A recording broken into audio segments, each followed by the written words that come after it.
Three words. Total non-stop action. It's Yeah, it's going to be very late.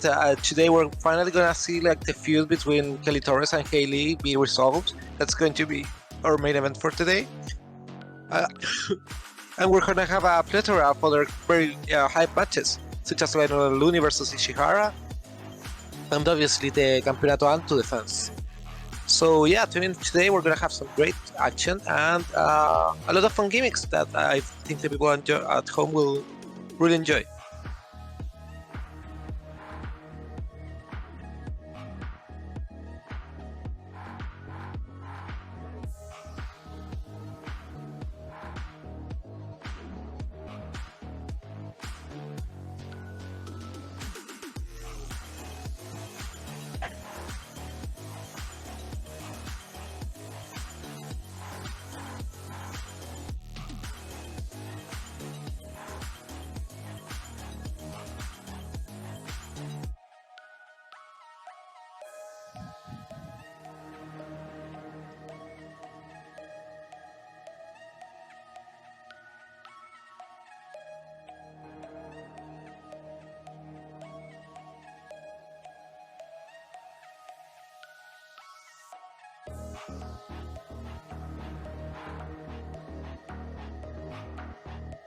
I'm not gonna make any comments on that. I am, however, going to comment that this event will be full of new beginnings for a lot of our champions, so we'll see a lot of new rivalries be established.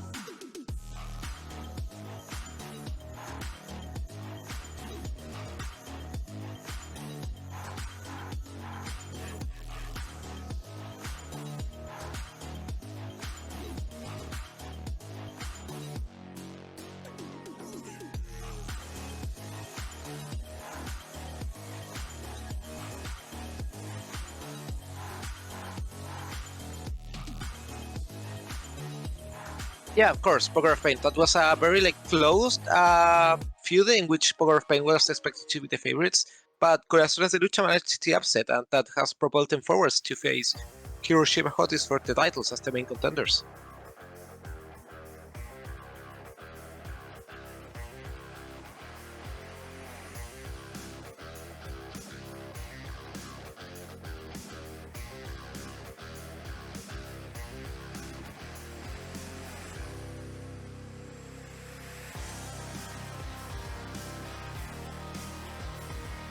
Man, I listen. I don't know who's going to take this one. I will tell you who I would like to see rip the belt off the Hiroshima Hotties. That I'm going to be honest. I think the Hiroshima Hotties are keeping it, but I would love to see Psycho Circus.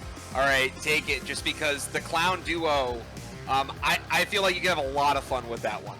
I just of all of the things that are the most fun, that one to me would be the great one to take it off Hiroshima Hotties. But I think looking at this, I think Hiroshima Hotties keep it this week.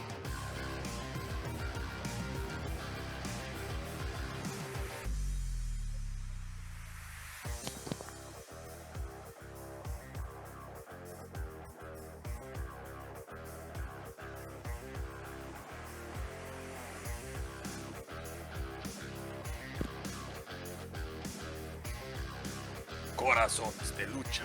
Oh my god, 6-star man.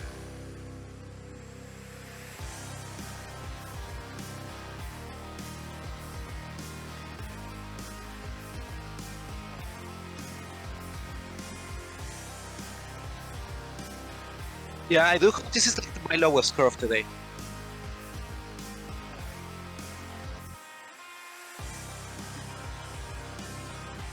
Yeah, I mean, like we had to put the banger as the opener, of course.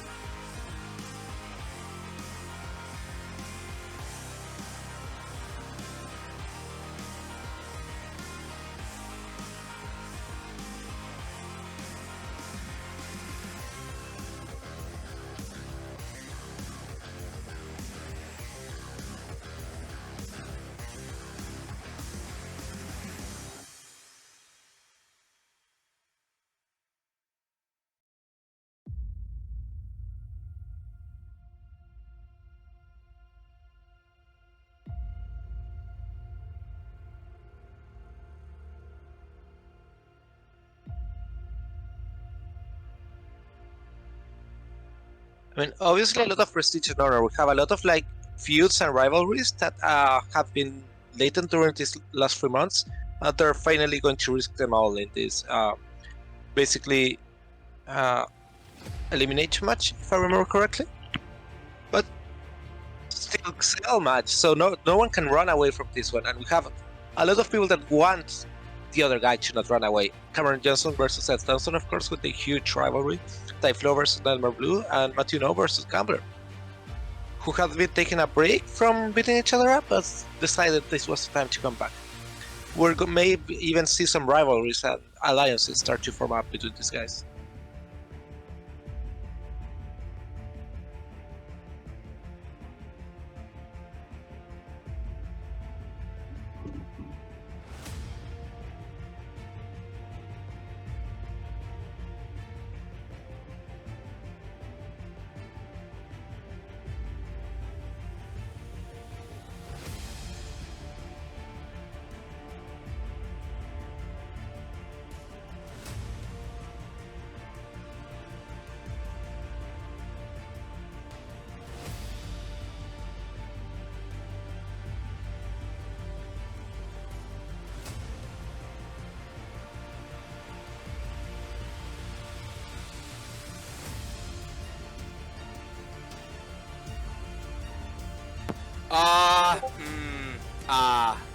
Not Cameron Johnson, that's for sure. I,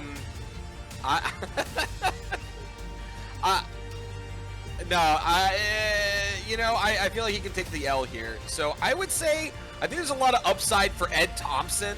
I see him having a good bit of upside here. He's getting scared, like a little low toward being under instead of being over. His popularity right on that 800 threshold. I think giving the Cowboy a dub here could be pretty valuable. Everyone else looks like they can maybe take a loss, or that that there's not as much to lose for them, even if they do drop slightly below. But yeah, so I would give it to Ed.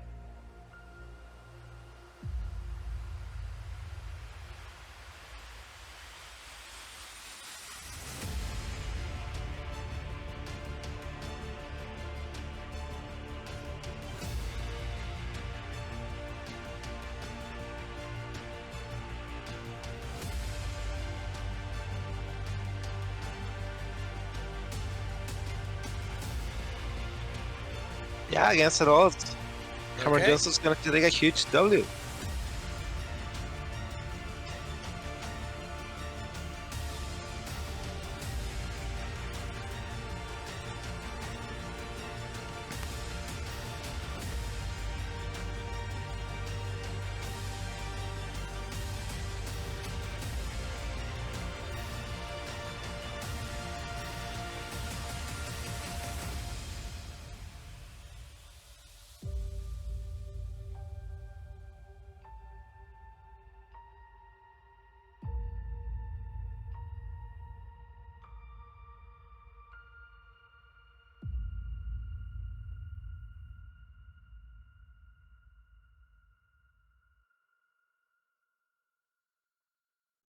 Of course, good and respected main eventers such as Cameron Johnson. Even though the technical coach did not respect him at all.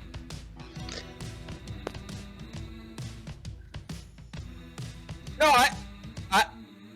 I don't eat my words. I mean, that's his choice. I still think Ed Thompson's got way more upside here. But Eduardo wants to push Cameron. Good for Cameron.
I mean, we call this match Le Petit main event for a reason. This is going to be basically a second main event with such talent that these wrestlers have.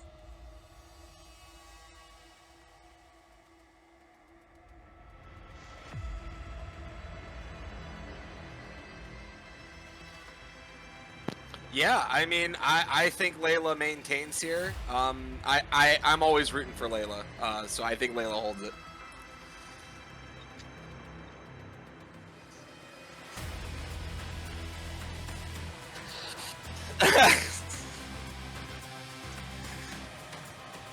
It could indeed be happening.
No, it was just a great match, such as expected. We see if Layla can secure her place as face of the company in the future.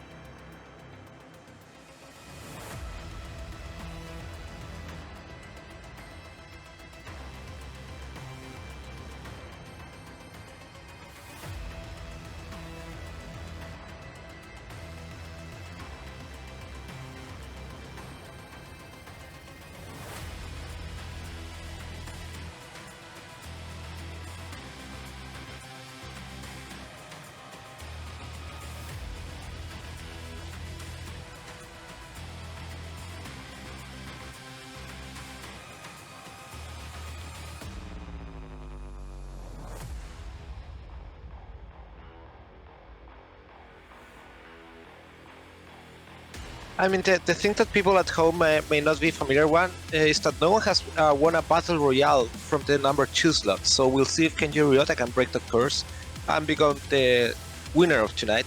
But also, this provides an innate advantage to the latter entries, such as Liam Drago, David Tamerlan, Checal Pro. So we'll see who'll take the win tonight.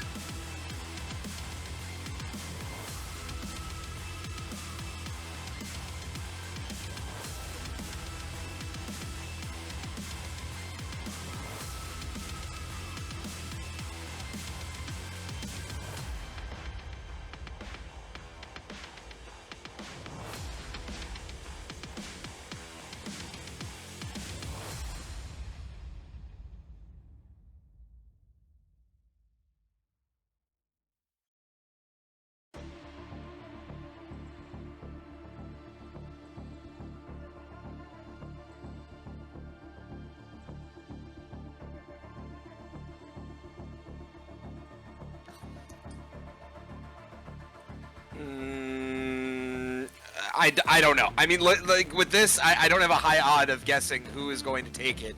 So I'm just going to say who I want to take it. Okay? And that's the person that I thought about recruiting myself, and that's Checal Pro.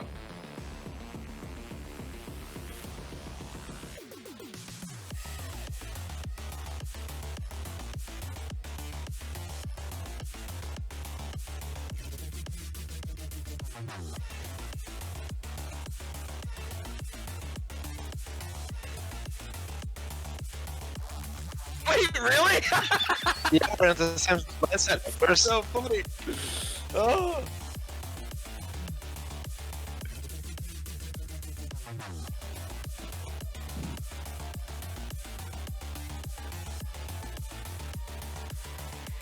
oh, you know.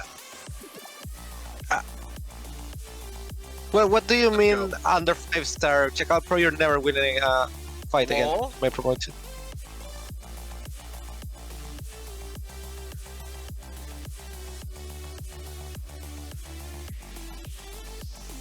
And he got you a holy shit moment. Yeah, what are you flaming Chakal for over here, my guy? Okay, he did it right. He did it right.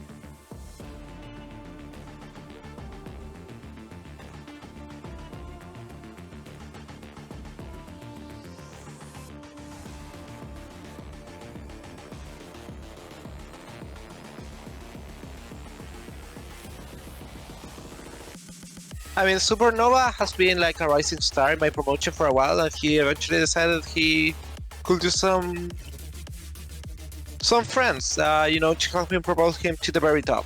And Calcage and Draco are also like share ideals. They believe in that they can achieve greatness together.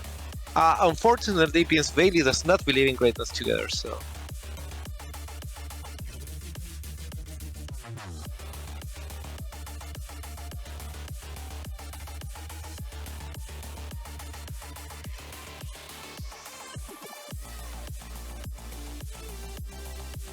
Thank you, Vince. Thank you.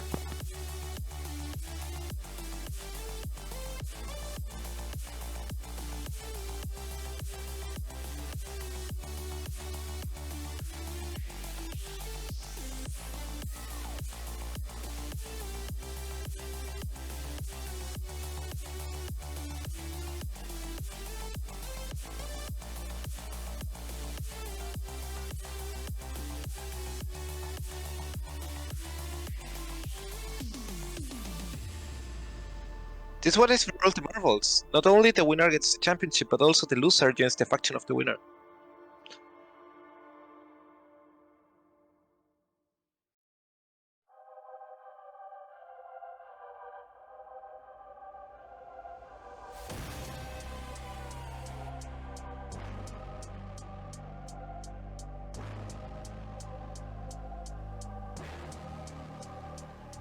It's Conrad. It's Conrad. I'm cutting you off. It's Conrad. Okay, new power coming in. Conrad time. Let's go. Supernova, baby.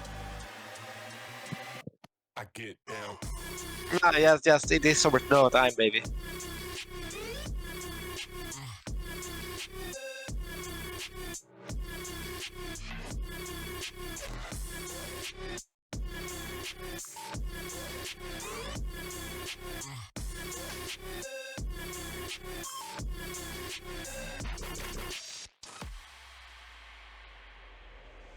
If it's written in the stars, close your eyes and listen to the rhythm of your heart. If it's written in the stars, close your eyes and listen to the rhythm of your heart. If it's written in the stars, close your eyes and listen to the rhythm of your heart. If it's written in the stars, close your eyes and listen to the rhythm of your heart.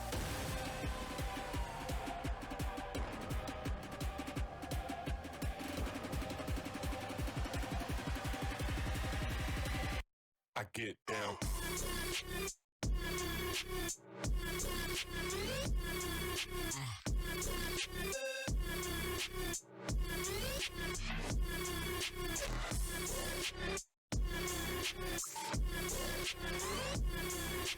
Indeed.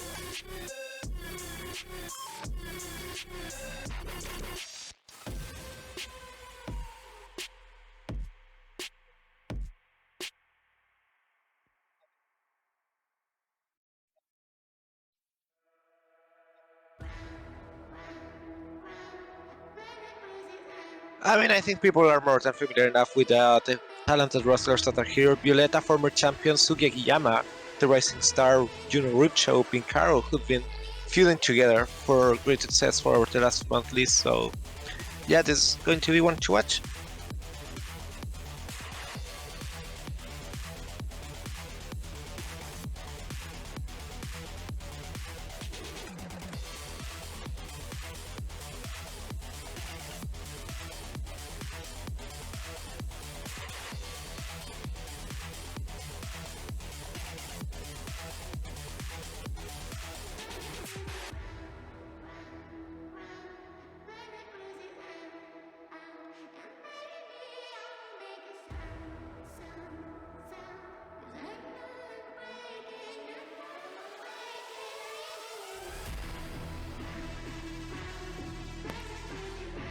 Ooh, who did I root for last week? I think I rooted against Juno for Violetta, and Juno took it. Or maybe this was the one I got right and I rooted for Juno. I can't remember. I'm thinking it's... Oh, yeah, no, that's right. I rooted for Juno and it went to Pink Arrow. That's right. So you know what? Why not Pink Arrow again? Pink Arrow wins it. Push Pink Arrow to the moon.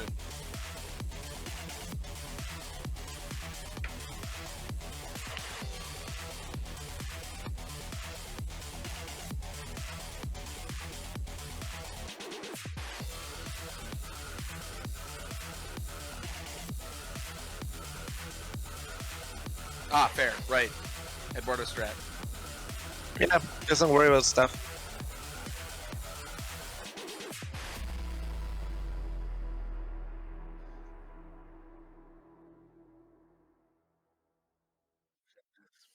She's the one.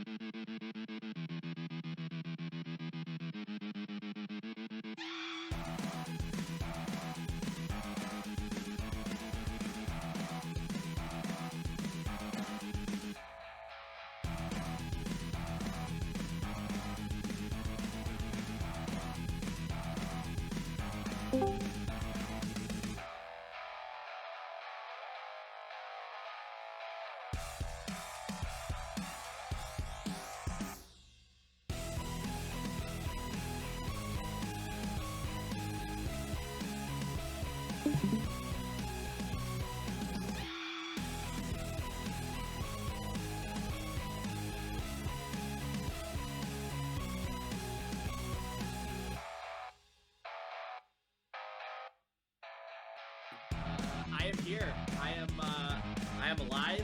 I have gotten home from my real job, and now I can do my pretend job of booking imaginary wrestling shows.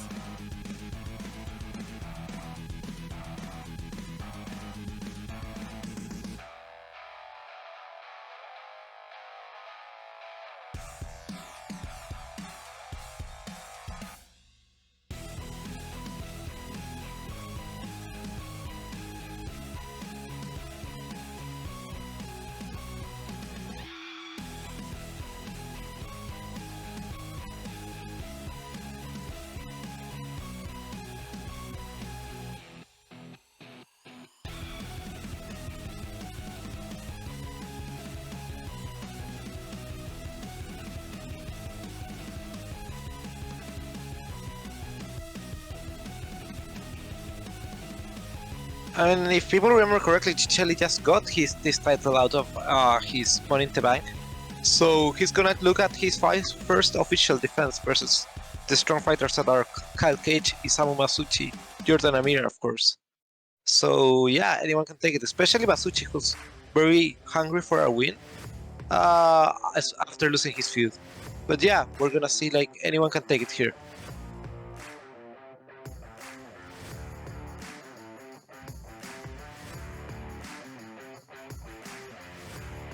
A very controversial champion, if I may add. Some people said that he didn't deserve his title.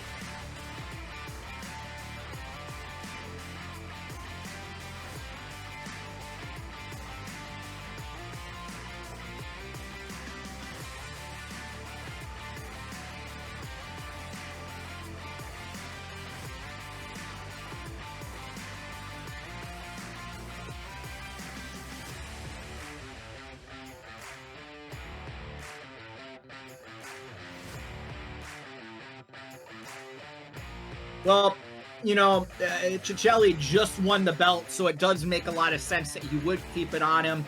But I don't know. Do you want Masucci to be one of your faces of the company? Are you willing to risk that popularity might drop under 1,000 and he's out of the running for that? This might be a time where I know, you know, Masucci didn't really deserve the main belts. I know that was a bit of an accident, but sometimes accidents, you know, they lead to great things. As the great Bob Ross once said, you know, it's not a mistake, it's a happy accident.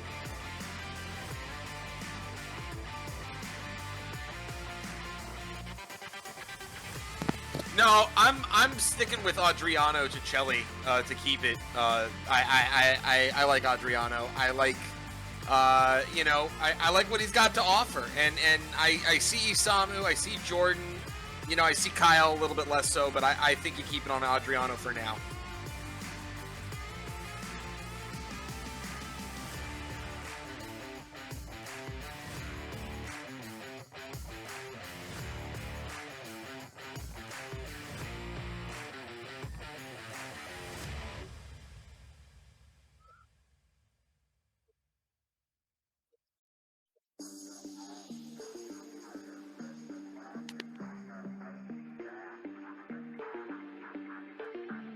That's correct.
I mean, now that Bitter successfully defended their championship, they are up against new threats in Little Tempo and the Troop.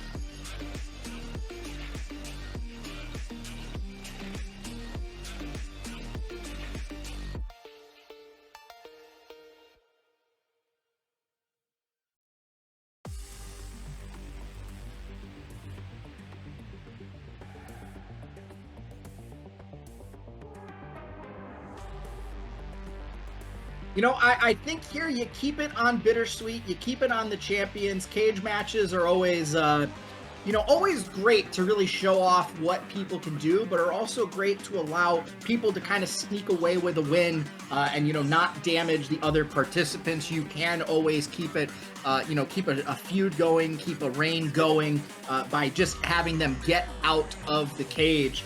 So I say keep it on Bittersweet for the time being.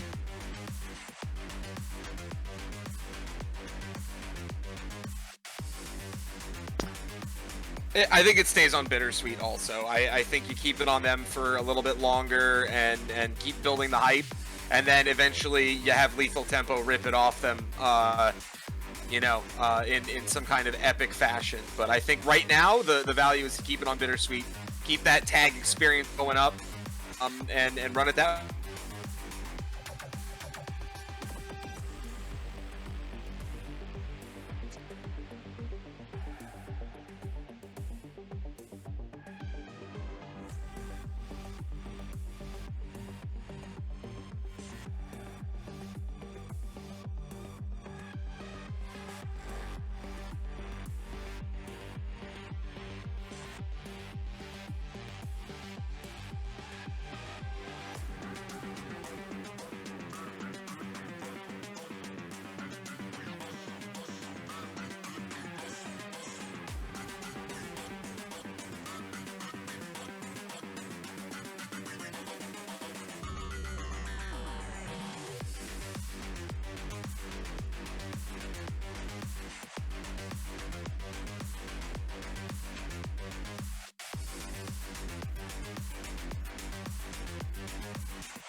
Calculated, of course.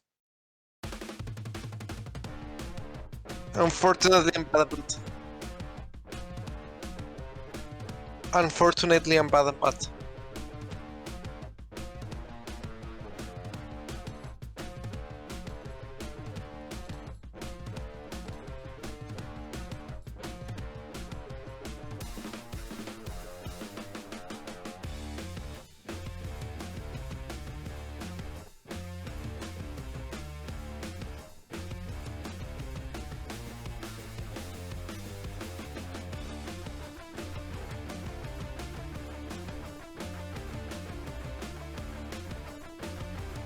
I mean, Ishihara is just coming out against from a strong defense against Masucci, and Lionel Lune is also coming off a feud win, so he's earned the title of #1 contender, and we're gonna see if he has what it takes to bring it to the next level and take the title in a ladder match, nonetheless.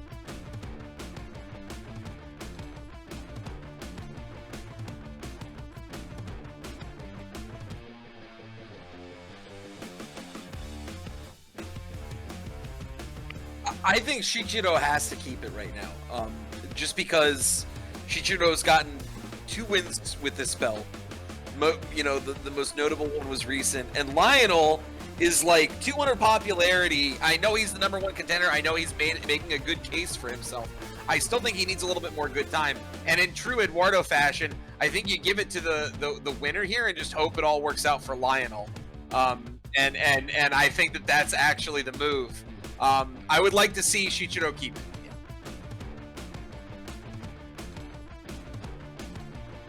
Absolutely agree with my friend Xander here. Champion just won the belt back, 200-point popularity difference. I get it. Yeah, he's the #1 contender. I don't know how he got into this position. Keep the belt on Ishihara.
Yeah, this is it, man. Like, these two have been feuding at it for a while. They've both been like having their highs and lows. Hayley just recently won the championship for the first time after a long Kelly Torres reign, so we're gonna see how it goes. If she can defend it, or if Kelly Torres can take the title back.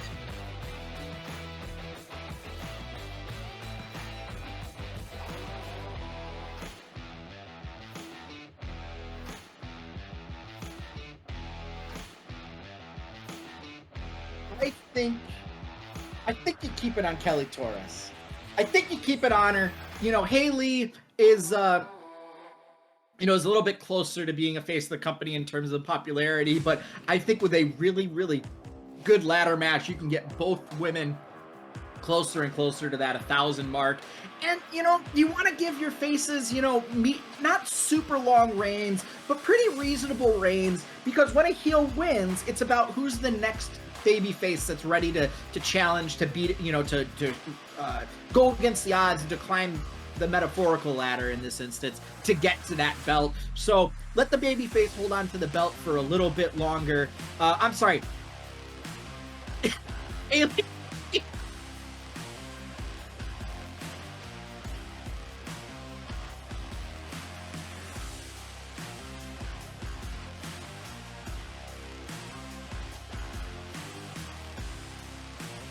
Well, put the belt on Kelly Torres then. That way you get the baby face, it's the big moment. She climbs the ladder, she gets the win, and, you know, hopefully you push them both higher to that 1,000 popularity, so you can turn them into face of your company and, you know, be able to have that feud later on again.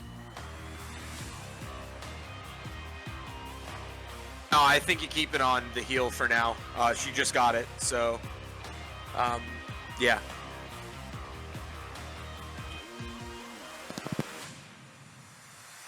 Oh, hell yeah!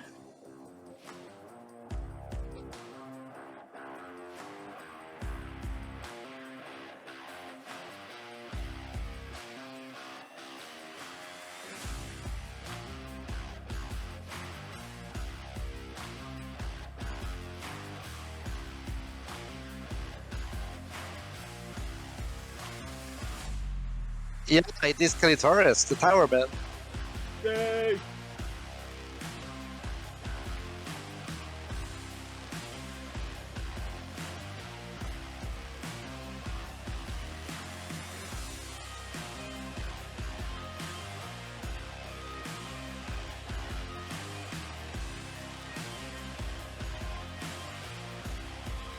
Oh my god.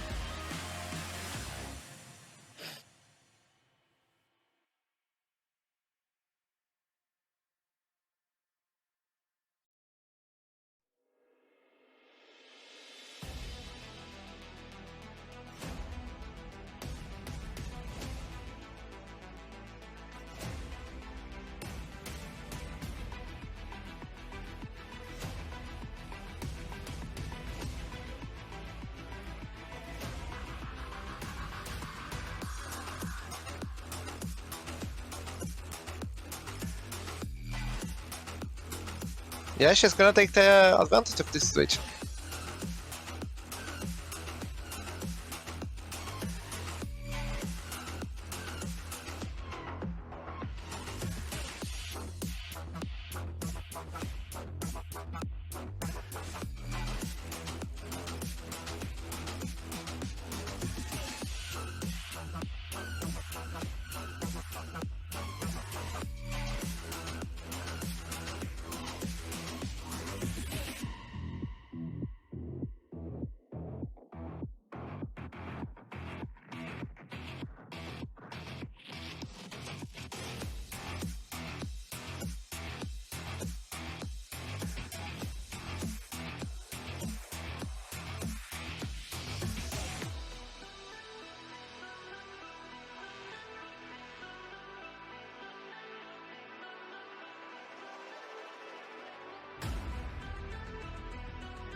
Woo!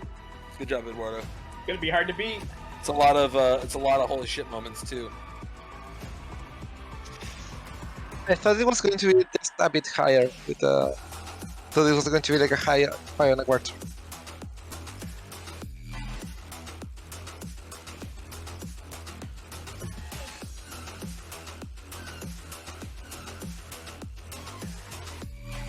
It should.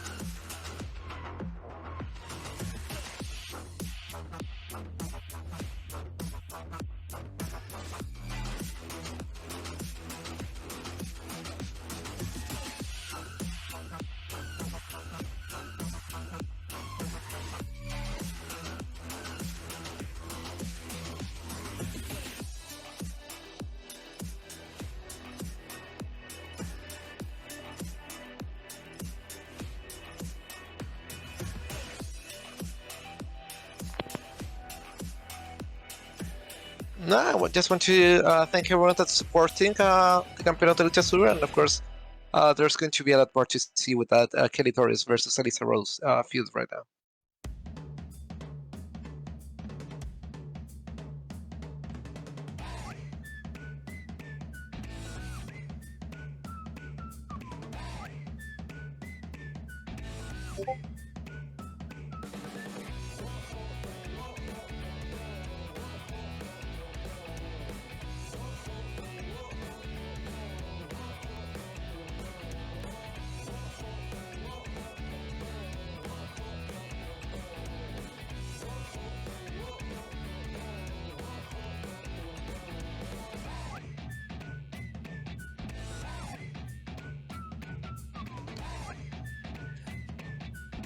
We got faction feuds. We've got we've got big feuds. We've got a couple of blown off feuds. We've got every single belt on the line, which is 9 out of 11 matches.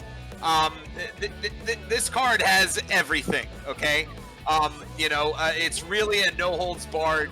I'll be honest. We pulled out a lot of stops for the card, the last pay-per-view, but this one, with a lot more storyline behind it, a lot more feuding, continuations, feuds being built, feuds being ended.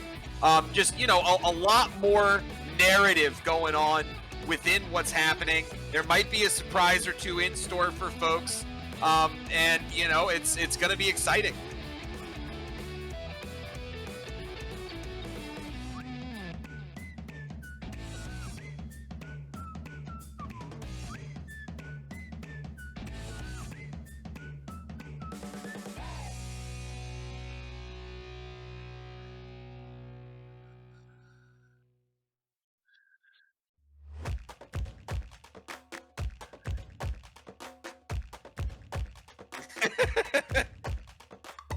Yes.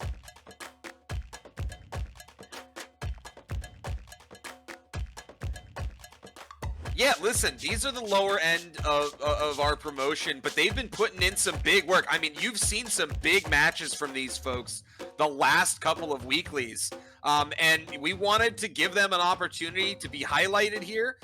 You've got Leah Jacobs, Callie Vicious, Emma Fry, all of whom were big in the weeklies. Dietrich Mullen getting his first win ever, huge in the weeklies. Christian Quinn having a solid moment. Sinister Tengu and Aiden, being a part of some big matches. Again, this is really the lower end of our card. They're all in here fighting for what glory is on the table for them at this pay-per-view. But not for nothing. Again, you've seen a lot of them during the weeklies, the last two sets of weeklies, and they've been making moves up. So some of these folks not going to be on the lower end of the card for too much longer. And that's really what this battle is about, is who gets an opportunity to move up, who's going to be able to, capitalize on their feuds with each other, and who's going to come out on top.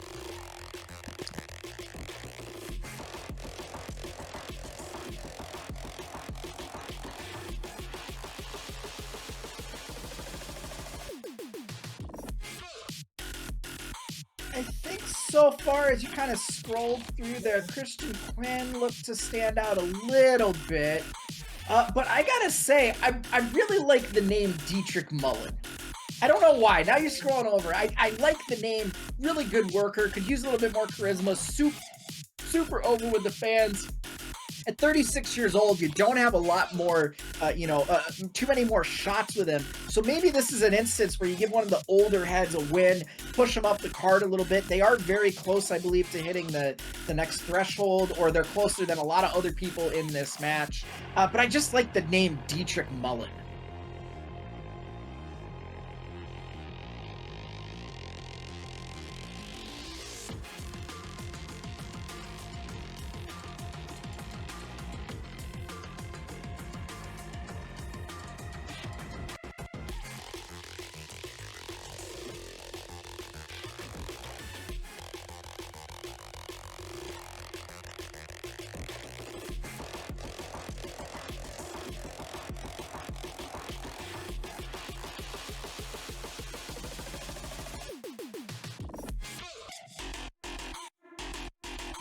You're correct. We love the name. We all agree. It's a great name. He's also someone that has another little benefit there that I don't know if you guys caught, but it'll come into play later.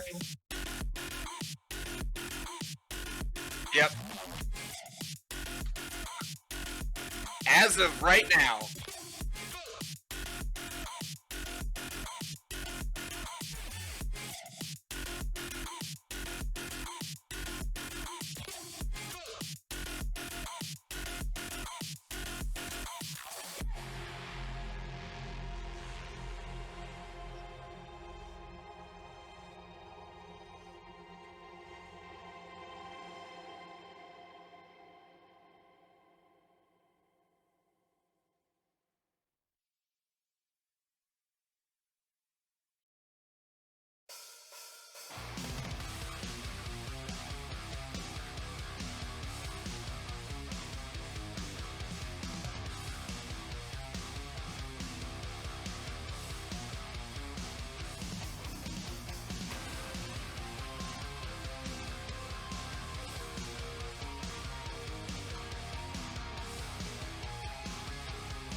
yeah, so I mean, a lot of talented guys here that you know, they don't have as much one-on-one stuff going on right now, and so this was an opportunity. I'll be honest, we gotta push that battle royale up. It's really close. It's on the cusp, and we wanted to do it in a way where we're highlighting a lot of these folks that are making that push to being main eventers. They're, you know, some of them are a little bit lower, but a lot of these guys are on that cusp of being able to make that move in. Some of them are very important to their faction. They're not quite leaders, they're not quite lieutenants, but they are hard workers, dedicated wrestlers, and this is kind of a showdown between a lot of different folks that you know, have stuff going on that interconnects.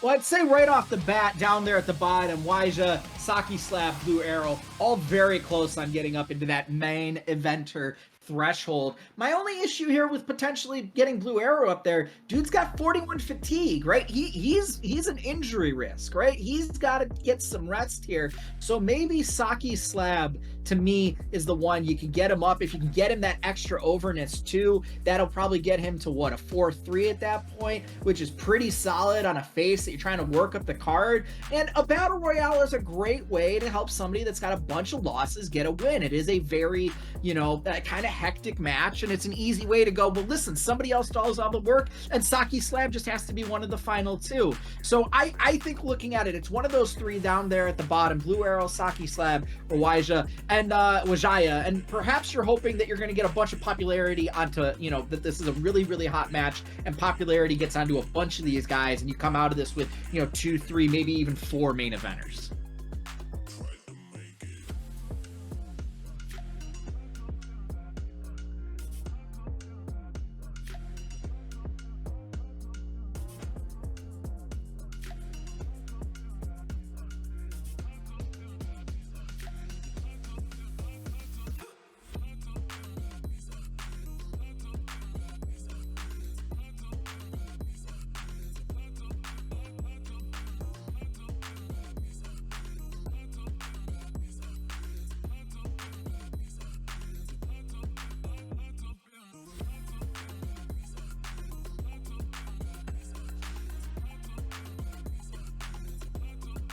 Yeah, this one should be going to Saki here.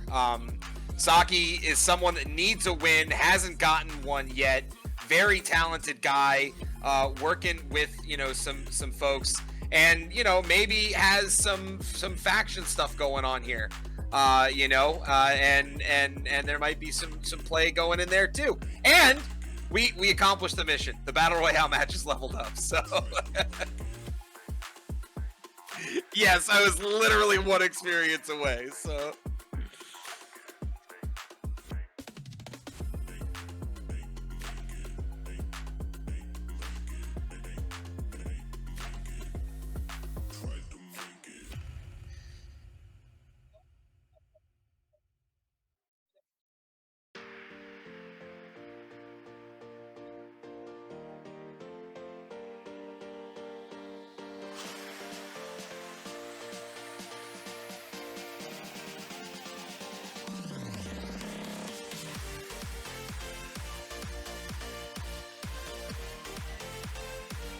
Correct.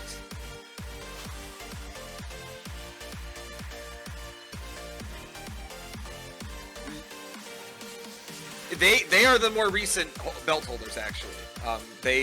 Yes, it was Menelaus that first had it.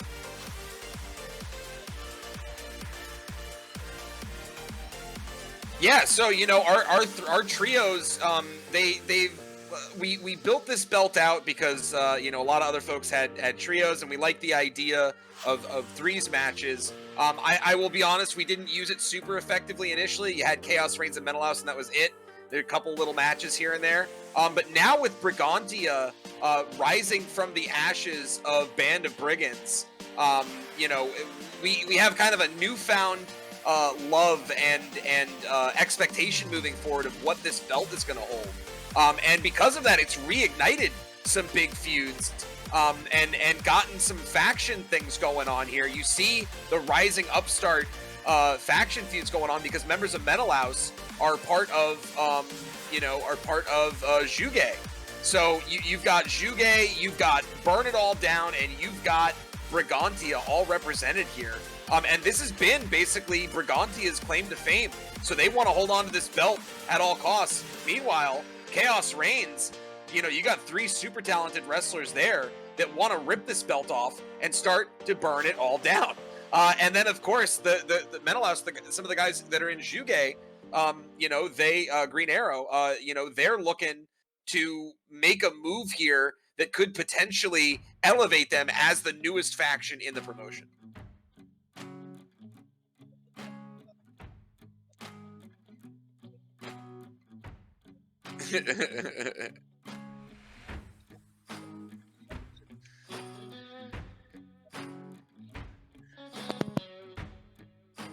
So at first glance, I would say throw it on Chaos Reigns, right? Let's get something crazy here. Let's push them up. You get that overall up. Maybe that helps push them up a little bit. But, you know, Xander said the key word. Oh, Brigantia hasn't had the belt very long. And me being the traditionalist, you want to have some longer reigns. And, you know, it's good to establish a belt, especially a newer belt like this. And that's one of two trains of thought. You either really establish it, give it much longer reigns, or you hotshot it around a lot. You know, if this is a bronze level belt and you're okay with it staying a bronze level belt, bounce it around. Use it to you know, push those faction feuds, push those multi-man feuds, because you can have 5, 6, 7 different tag teams all kind of intermixing in with each other, or in this case, trios. My heart says, though, keep it on Brigantia.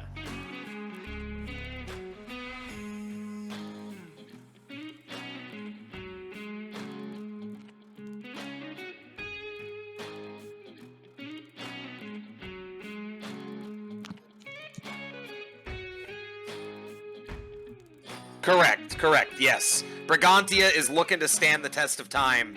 And, yeah.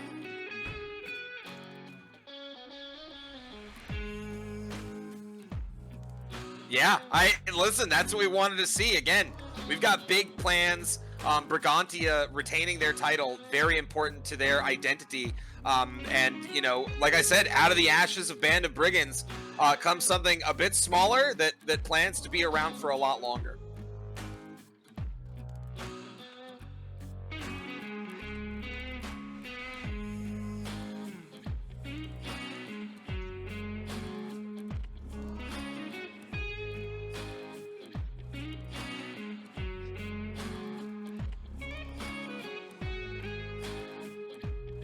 Hey, we take it.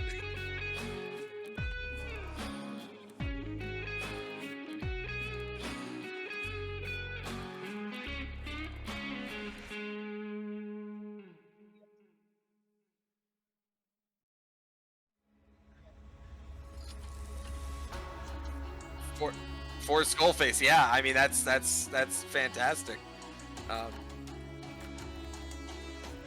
Yeah. Oh yeah, we're feeling great about that one, and I'm sure Brigantia are as well.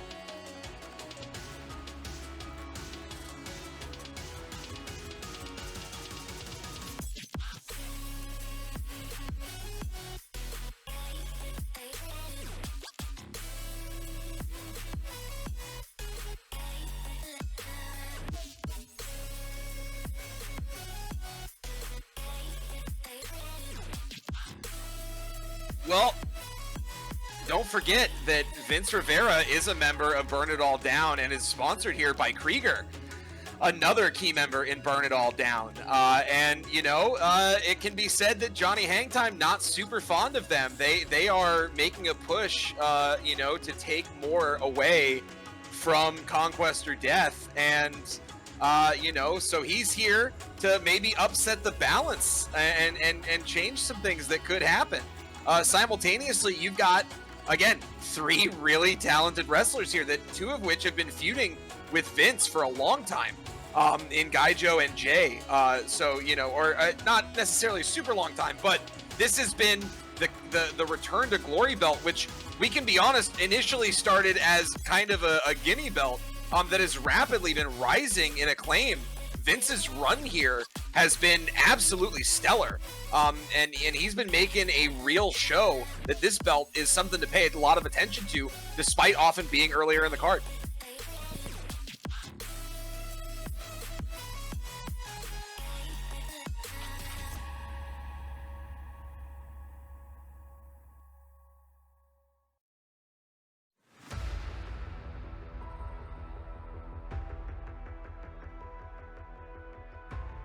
You know what the problem with everyone hating one guy is? That guy, he eventually just rolls out of the ring and says, okay, you 3 duke it out. I'll chill on the side. I got Krieger here. We're going to sit here off to the side. We're going to just chill, right? I don't have to get in the ring. I can let you 3 schmucks do it. And that leads to Vince Rivera winning the belt and keeping it in his corner.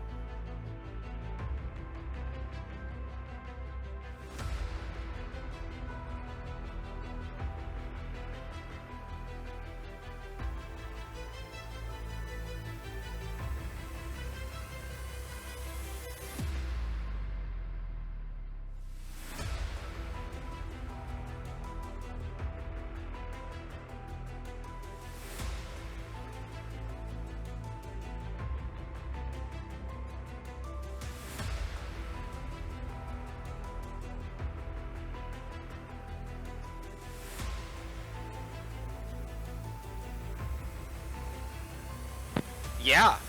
So this is actually going to be Gaijo Jade coming in and stealing the belt. The canon here is that Johnny Hangtime upsetting the balance in a key moment, and when Vince looks ready to dominate and close it out over Gaijo, you know, maybe there's a kick to the ribs, maybe there's a little interference there, maybe a pin that looked like it was guaranteed gets in a little extra time, and Gaijo gets a moment to recover.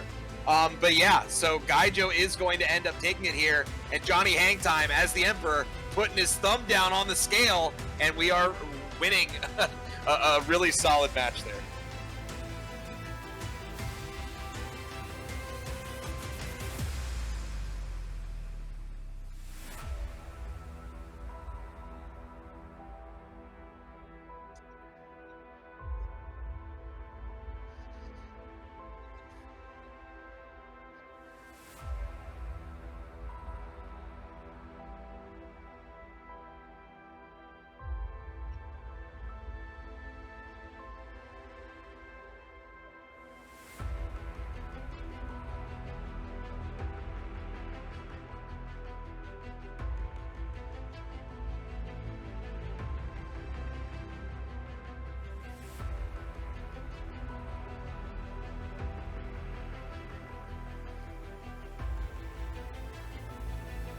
Yeah. I mean, Johnny Hangtime, right? You know, put their feud down with For the People. He's happy to let them have a little bit of pittance after putting them in the dirt, so to speak. And right now, he's really going hard at Burn It All Down. Can sense that if anyone is going to threaten them at this moment, that's who it's going to be, and he wants to do what he can to upset the balance of power there.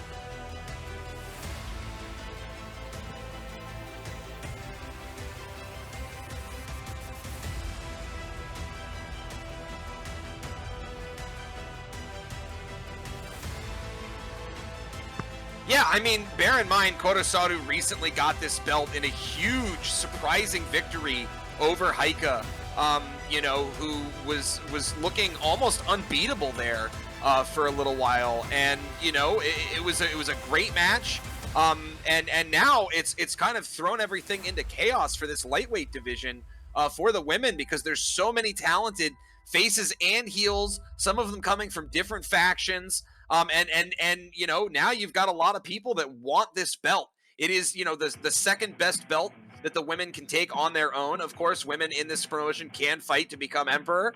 But right now, all of these people here want to get to that face of the company status, and with fewer opportunities than their male counterparts in this promotion, this is the way to do it. So of course, Kotosaru, for Burn It All Down, looking to keep this belt around her waist. Haika trying to get it back, but then you've got folks like Hanada, Anastasia, and Jade, all of whom have had moments where they were about to get the belt or almost going to get the belt and just couldn't pull it out. And Maricela has made a huge push up here with the one win that she had, but a lot of hot matches behind her too, to push her up almost to main event status. So right now you've got a ton of talent here. I built this with the idea it could go any way. And I'm curious to see what your guys' thoughts are.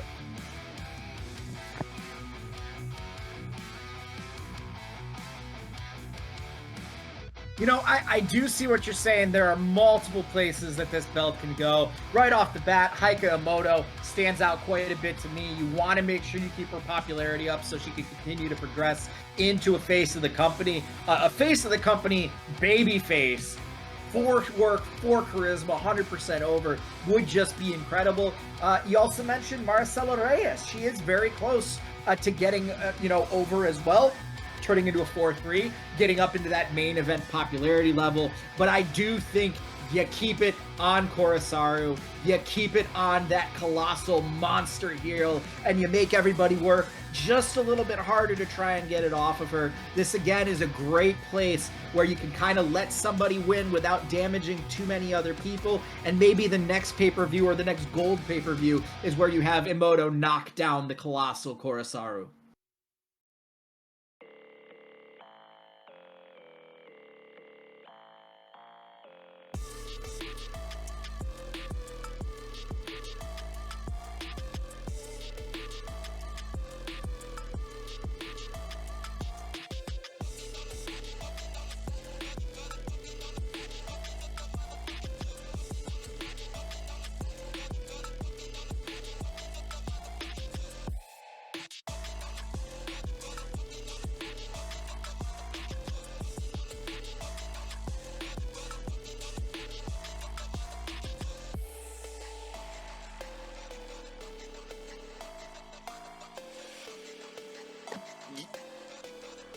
It's Kotosaru. Yeah, Kotosaru's keeping the belt here.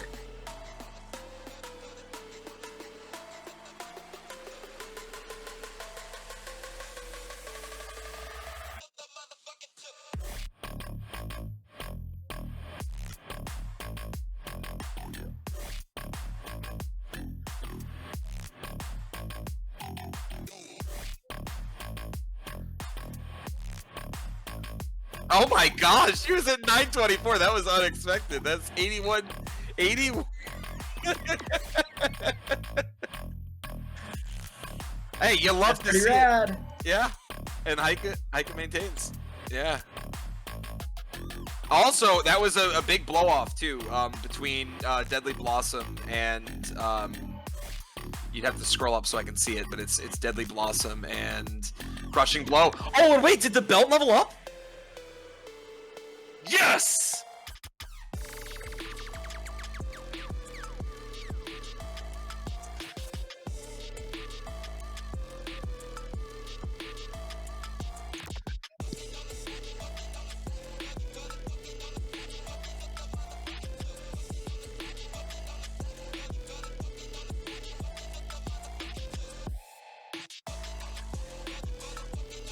That feels amazing. I mean, five and a quarter is great, but the 81-point popularity boost for Kurosaru, when honestly, you know, with Haika there, I want that feud to continue. I want these two to be, you know, the next best women in our promotion, and they've not just made the case, they have succeeded strongly to maintain their positions. And on top of that, bringing up Maricela, who's now going to be a main eventer, bringing up, you know, Jade and Hanada and Anastasia with a win. This couldn't have gone better if I tried. I mean, this was perfect. This was the perfect situation.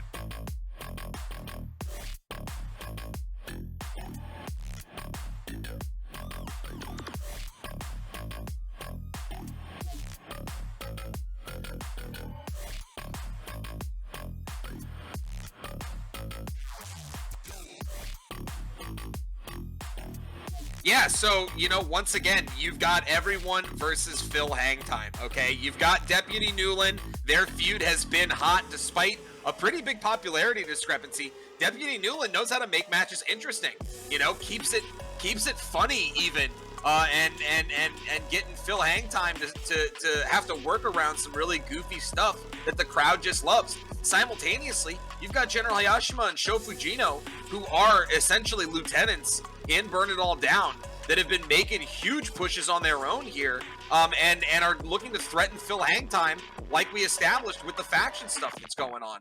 Krieger, of course, also here representing Sho, and you know, he hasn't had a great night tonight, but you know, he is someone that has upset the balance with some good call-outs, maybe some shenanigans coming from you know, the outside the ring. And so, you know, this is another one where, yeah, you know, Phil's a great guy. He hasn't lost yet, but as we've seen, the hang times can bleed. And this might be where it happens. Who knows?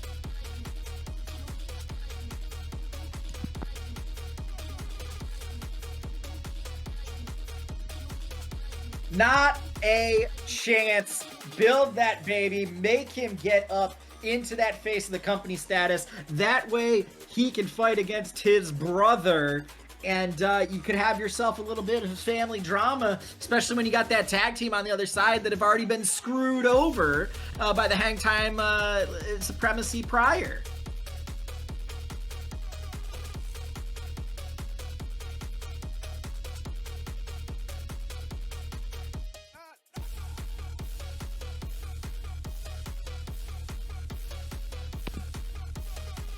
Correct. Phil's taking the dub tonight. I just wanted to make it exciting, okay?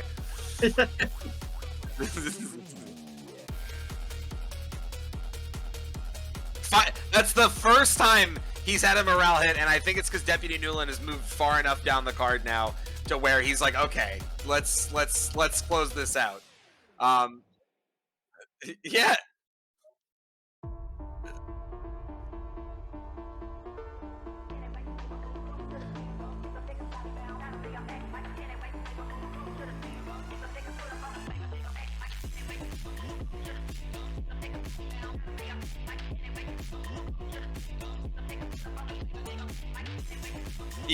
Yep. Yes, I have. I sure have. And unfortunately, first blood, I couldn't get one more experience apparently, or two more experience. But two more.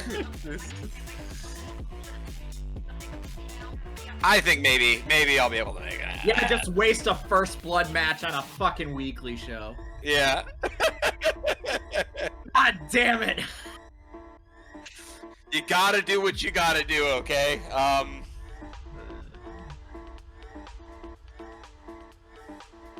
Yeah, main event for like the weekly before the card or something, or the pay-per-view, who knows? It'll happen.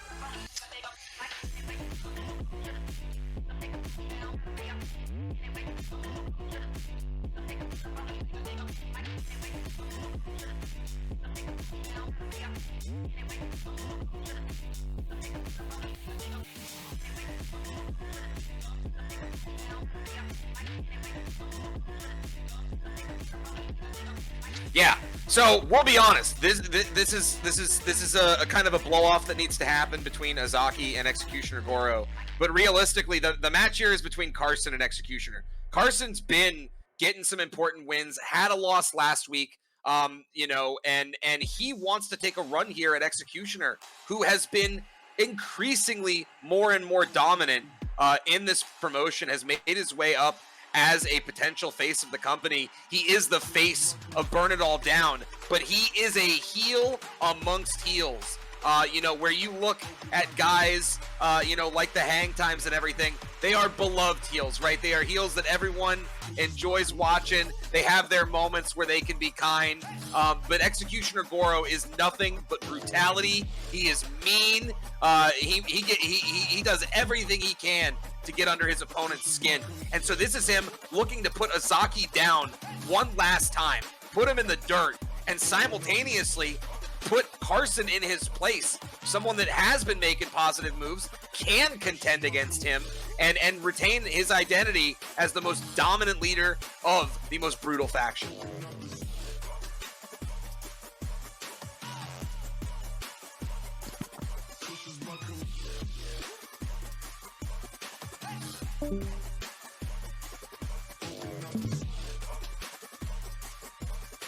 You know, there's part of me that goes, Xander, you're selling a little too hard on Executioner Goro. We know what he's all about. You don't have to give him such a hard sell. And it makes me think, is this a Carson Gold swerve? Do we finally do that? Do you let Executioner Goro go on and deal with bigger and better things? Maybe, you know, one of the Hang Times hires him to help take care of, you know, Deputy Newland or something. But at the end of the day, I don't think this is the right time for Carson to win the belt. I think the fact that you're talking about how Goro is trying to put down Azaki finally and try and put Carson in his place makes me feel like you have plans for an Executioner Goro Carson Gold feud to go on for a little while. So we'll keep the belt on Goro, but I wouldn't be surprised if in 2 pay-per-views Carson Gold's the one who takes the belt.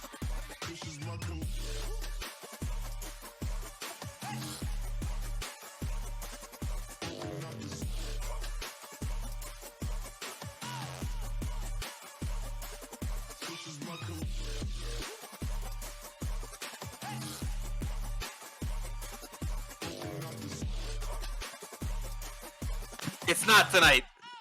Yeah, it's not tonight. It's Executioner keeping it tonight. Yep.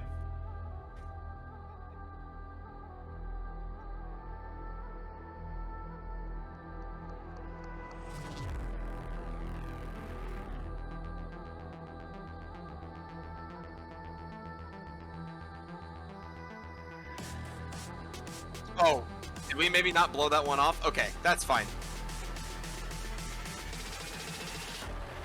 Yeah. Maybe it wasn't. I thought it was, but maybe it wasn't. That's fine.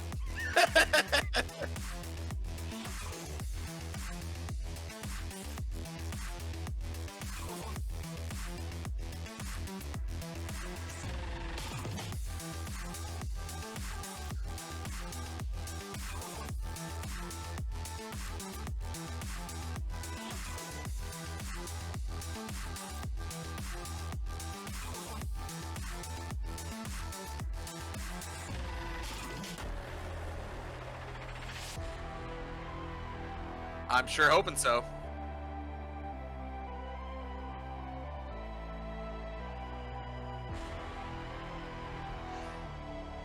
Yeah, so, you know, Castle Crashers being the ones to finally take the win off of, you know, off of the Hang Times. And it was a big deal. I mean, it was a really big deal because the Hang Times looked unbeatable in our promotion. Every Hang Time winning always.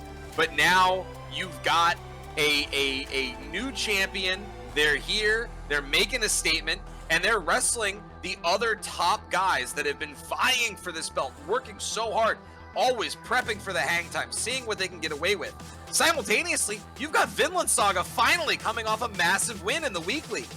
You know, these guys took a bunch of losses wrestling the hang times. That being said, they were still moving up the card every time because they did not put on a single bad performance in 5 losses. But now you've got a whole new set of feuds as everybody here is working to take this belt off Castle Crashers. Oda's Revenge, of course, representing Juge, you know, and Conquest or Death and Burn It All Down represented through Jolly Roger, through Vinland Saga, and For the People with Castle Crashers. So this is actually 4 factions all represented here.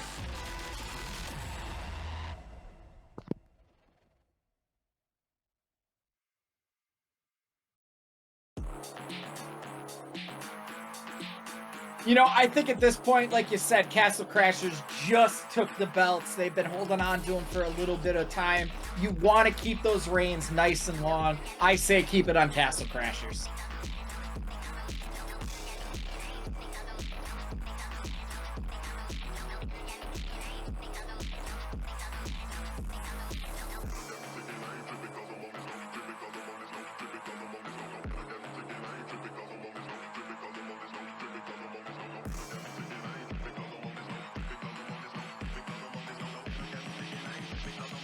It is staying with the Castle Crashers this time around.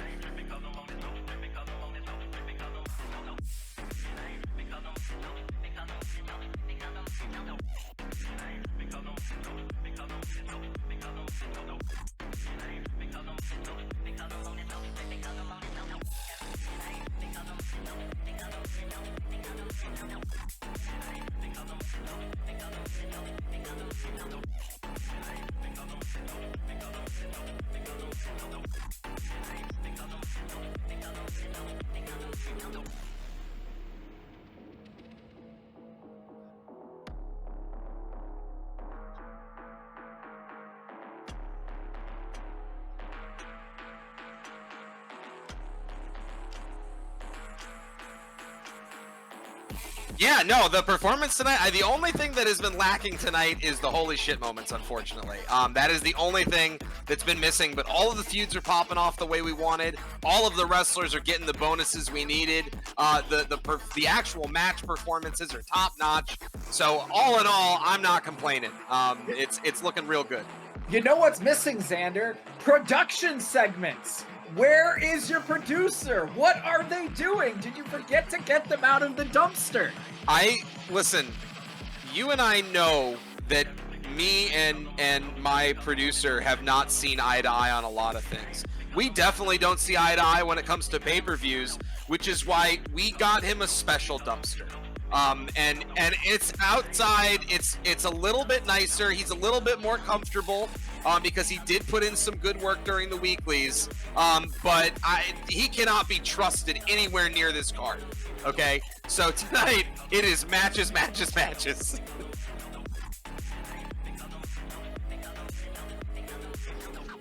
Yeah, exactly. Cowardice. Cowards.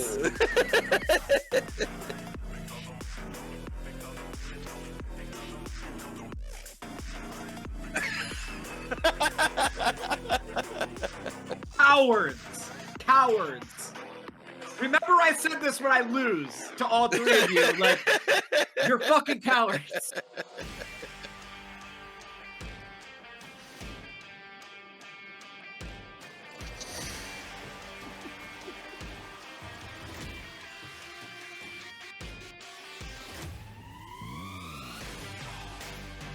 Yeah, so in true Marauder Mayhem fashion, we've got some of the most intense wrestlers at the top of the card vying to take the belt off of Alex Jim tonight.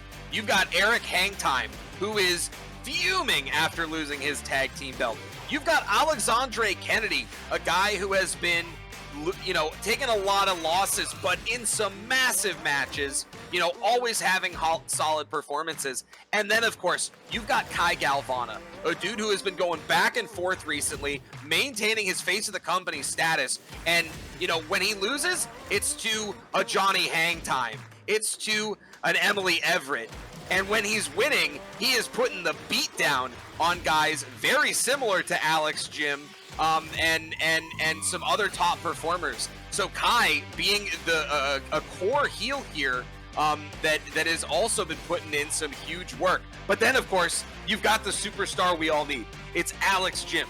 It is a young 4-4 face, someone who I will be honest, our promotion loves right now, okay? And we have big plans for going forward. He is going to be hard to beat tonight, but we've put together a roster of guys that if anyone can do it that isn't named Johnny Hangtime or Phil Hangtime, it would be one of these three.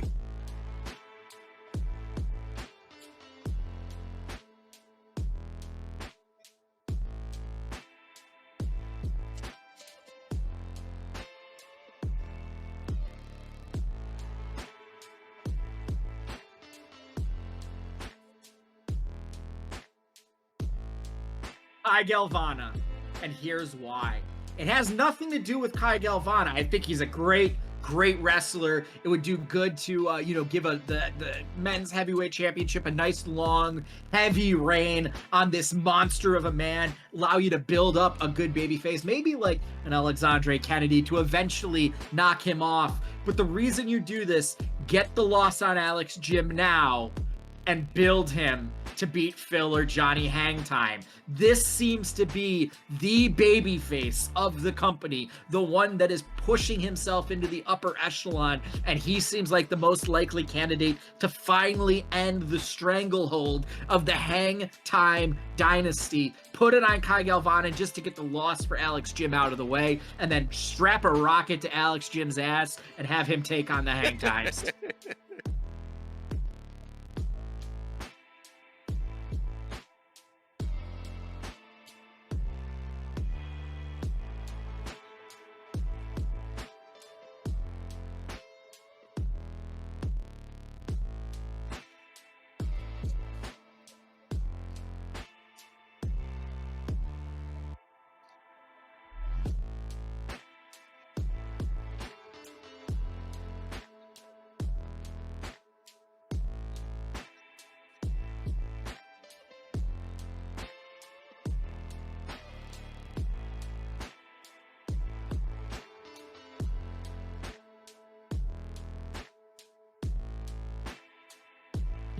Yeah.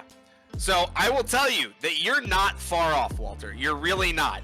It's just not that time yet. And so Alex Jim is going to be the one to retain his title tonight. They're going to put on a good match. It all works out for everybody. But I will say, Walter has kind of shown the deal for what will be to come. You read the situation. Again, you're just jumping the gun just a smidge early in terms of what we're looking at here for Alex Jim's timeline.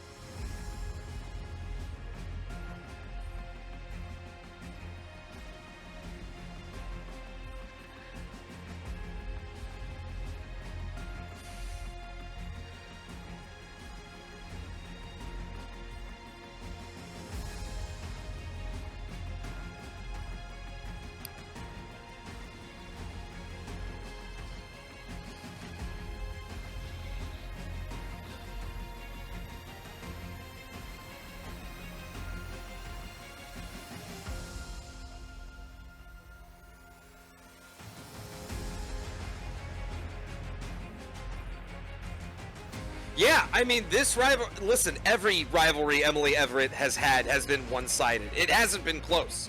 No one has really been able to contest her, okay? But Ume has had the most hype matches with her. Their match going hot on the very first go-around, okay? These two performers together, despite it being very Emily favored, have been fire matches, okay? The fans have loved it. They've provided holy shit moments. They've provided hype. They've provided build, okay? And that's why, all right, tonight, the feud's getting blown off in the back of an ambulance. And there's going to be violence, there's going to be aggression, and only one of these monsters will walk out holding the second highest title in this promotion.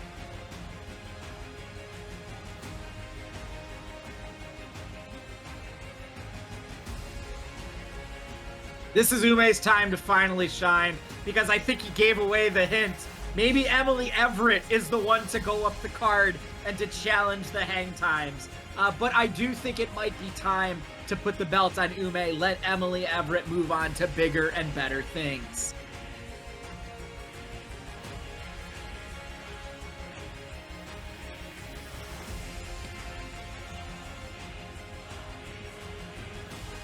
It is Ume's time.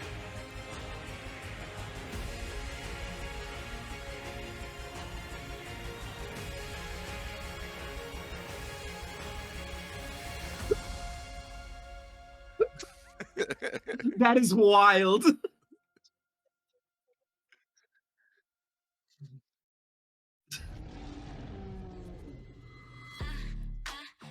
living my nightmare. It is a monster. It's in my head. I'm living my nightmare. It's in my head. Yeah, she won't be disappointed by where this is going. I'm curious to see what the blow off is. 5 1/4. Yeah. After just 3 matches, by the way. Just saying, that was a big one.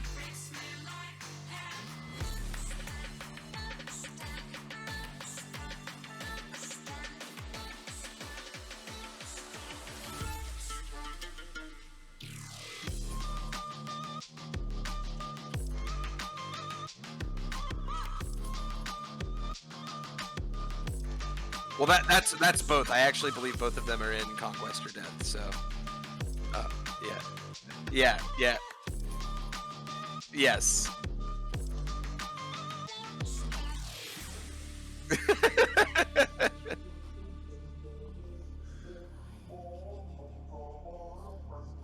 We have one more match.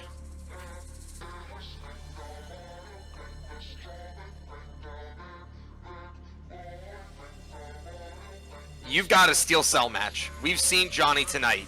Johnny has been pulling the strings on so many of these matches, whether he's a special referee, whether he's putting his thumb up, thumb down, whether he's behind the scenes coaching some people about how they need to go about it to get the crowd on their side and take home the dub. All right, Johnny Hangtime has been the one doing everything. And once again, that doesn't mean he doesn't step in the ring to put the hurt on some people. And tonight, it's special. Because while he's been feuding with Alexis Kovac, while Black Bull is here to represent Burn It All Down after 2 big wins for him. Obviously, he lost last week, but 2 big wins consecutively leading up to that and moving himself up. You got Elliot Hangtime here. And this is the first time that any Hangtime brothers have been in a 1v1 match. Obviously, it's a fatal 4-way, but that they've been in a singles match together on opposing sides. It hasn't happened yet, and it's happening right now. It's also, as I said, Johnny Hangtime, Elliot Hangtime, and Black Bull throwing down for a massive end of the Empire feud match going on, which has been a big feud and doesn't look to stop anytime soon. But it's happening here tonight in the Steel Cell.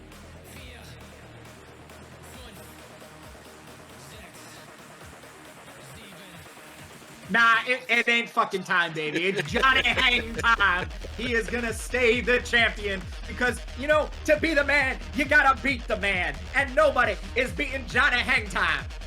Correct. Yeah. Yep.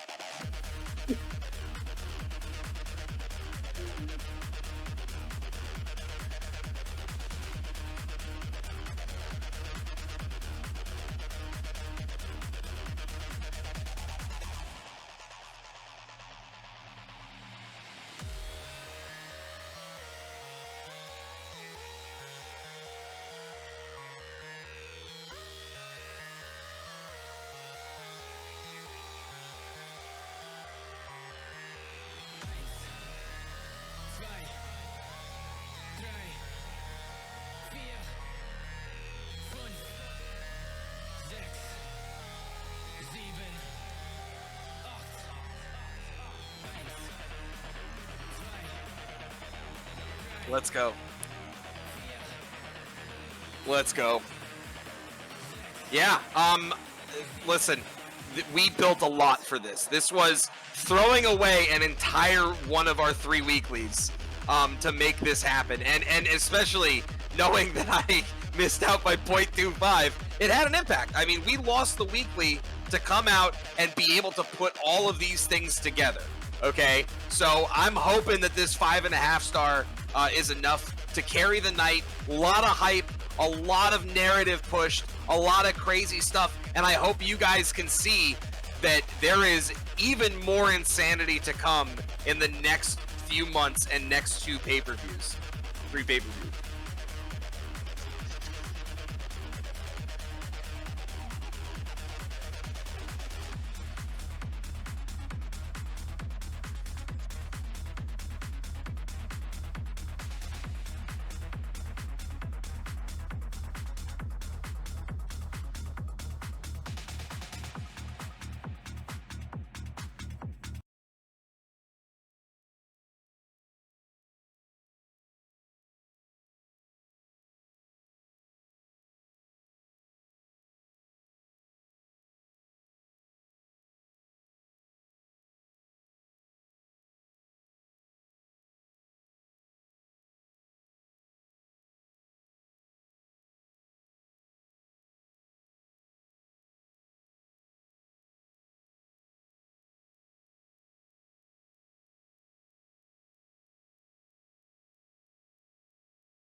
Woo!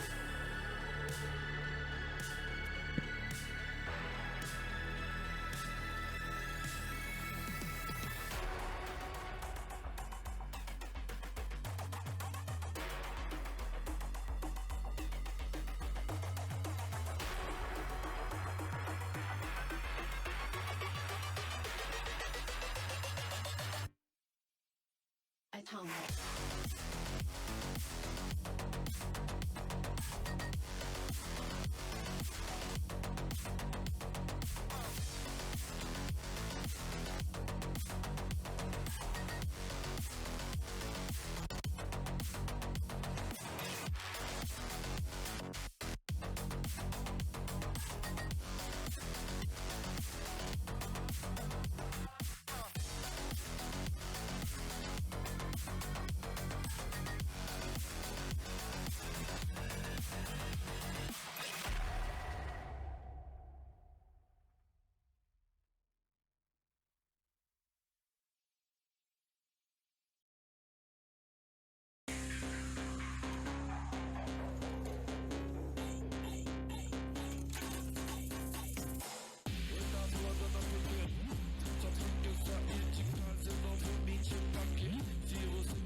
Again, every time I see him, I'm gonna say his name and I'm gonna say he should get the win. Okay, I don't care about anything else.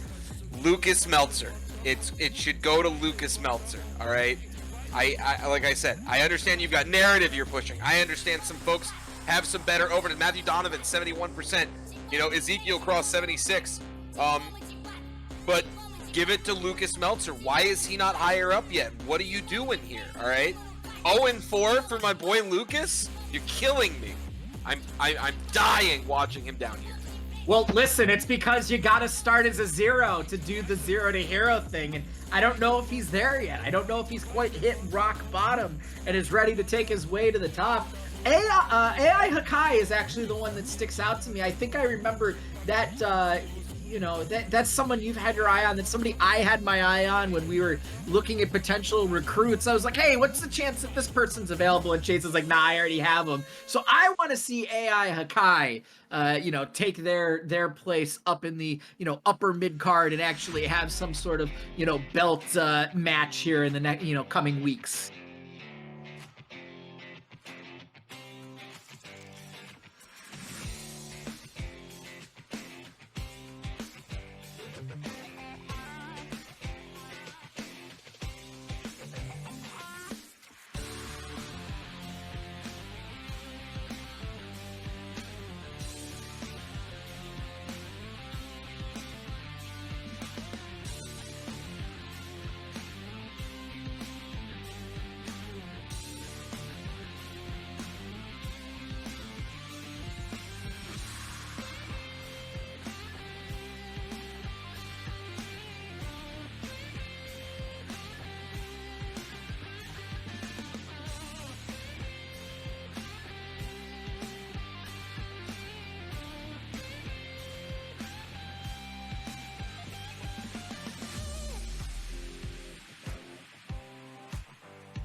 You know, I think at this point you keep it on the Rude Awakening, you keep it on your champs, you push them up a little bit higher, you know, get that popularity up as a tag team here. And I just see no real reason why to take it off the champions unless you got like a really, really good reason, you know? I agree. I completely agree.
I mean, I know how much you like Evan Zane, right?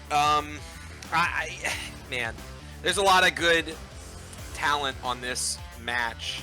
I like Garudo. It's so many 4-4s, so many folks that could also benefit huge from a win. Miracle Oda would be big.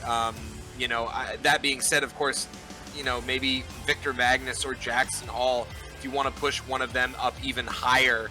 I think if it's up to me, you give it to Jackson Hall here because he's got the most to lose and arguably the most to gain, pushing that heel up into the upper echelon of your promotion as a face of the company. So that is where I'm going to go. You know what? You should have said the first one you mentioned. I'm going Evan Zane. I don't know why. I really like the name, and you know, he's right there, close to being a main eventer. Push him up there, see what else you can do.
Yeah, I mean, I think you keep it with the Chosen Ones for now, only because, you know, they haven't had that many title defenses.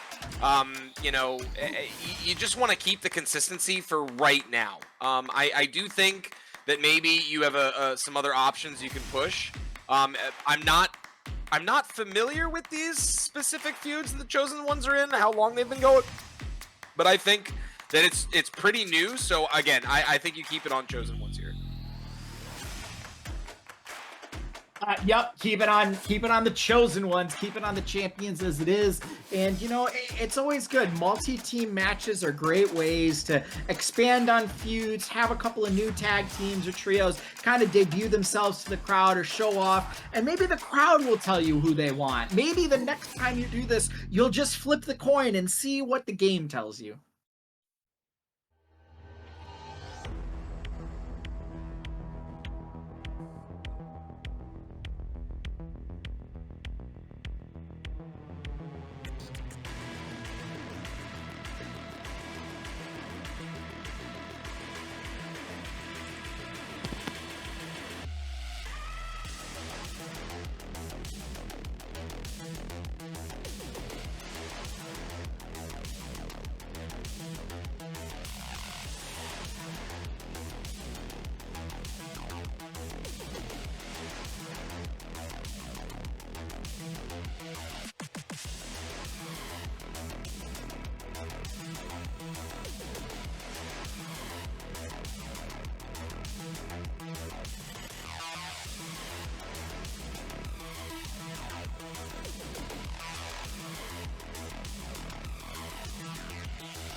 But it's okay, yeah. Nice.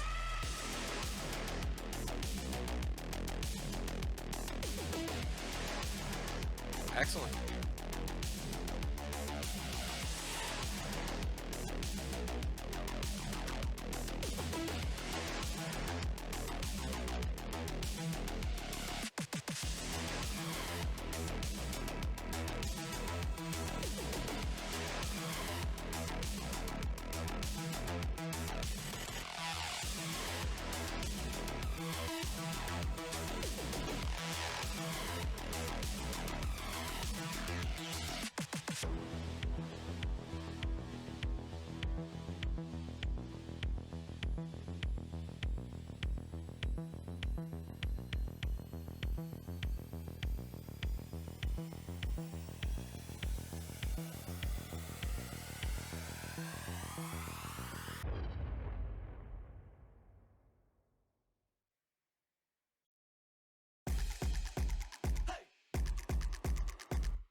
Oh man, I think LaBestia keeps it. I think. That's what I think. I think LaBestia keeps it. Yeah. Even though I want to see Prince Pretty Pink win. Though I would love if you ever name change him to Prince Petty Pink. That is also a great name. Good heel that turn. should happen. Yeah, Good yeah, heel yeah. turn. Okay.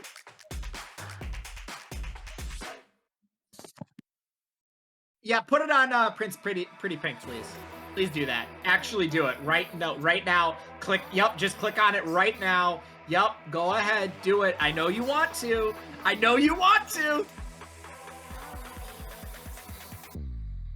Hell yeah. We all, Look at that. nice.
Tyler Breeze is smiling somewhere out there in the real world.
You know, I think with the debut of the brand new Cell, you keep it on the champion. Maybe give him a signature match. You know, again, this is a lot of guys in there, right? A lot of people in there trying to fight for the championship. And maybe this is a, hey, somebody show up, show out, see, maybe you put Ashton on the ropes there, and maybe you earn yourself a one-on-one match back in the Thunderdome, and you get to really try and go after the king. But I say you keep it on Ashton Yevis for now. I concur. I think that's the right call.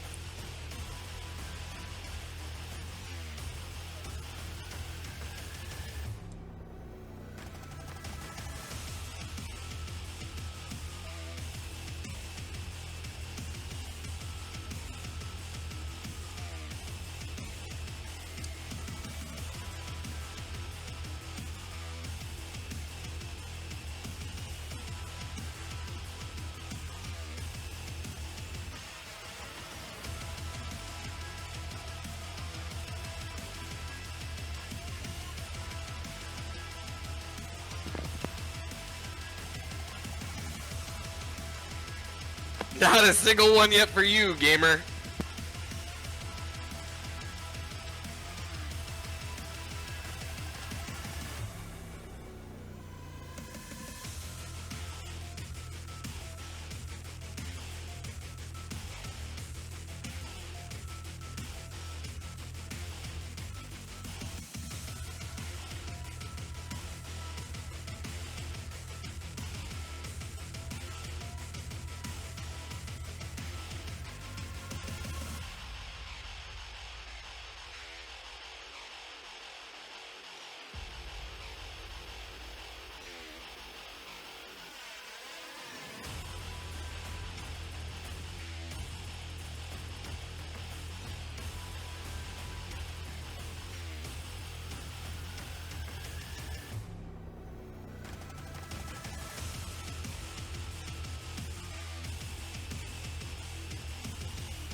this is the time, right? You give it back to Magic Missiles.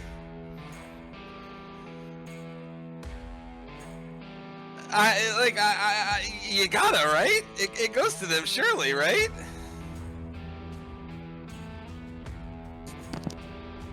I have no fucking idea. I almost think you put it on no bullshit just to another healed group just drags it away from Magic Missiles, keeps it out of their grasps.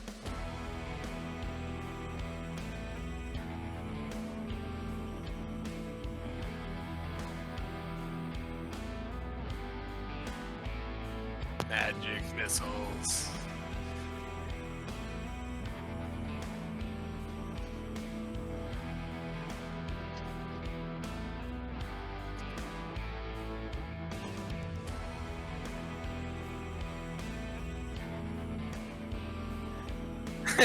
and Red Arrow goes injured again. No, I'm just kidding.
That's the name of the promotion.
See, there's the Booker in me that says put it on Tilly Cooper, right? Because, the world is a dark and dismal place right now, but that might be too real for you, Chase. I don't know if I would say that that's where you're gonna go with it. Viuda Negra is very interesting to me. As someone that I look at and I go, would you like a 4-3? Would you like another heal there? Very strong heal. Could use a win. Morale is still sitting in a good spot. Maybe it's time to reward them for their diligence. But no, it's going to stay on Ariana Black. I do not think that at this point anyone has made enough of a selling here to convince me to take it off with the champ. I don't think anyone takes it off of Ariana here. Sorry. I think it's sticking with Ariana.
Hey, Chase, do you have anybody interfere in this match? Because if there's any kind of interference, I say River Dannenberg ends up winning because, you know, he gets rescued. But with no additional information, I do say Muerto Blanco gets his pound of flesh. El Muerte Blanco, indeed.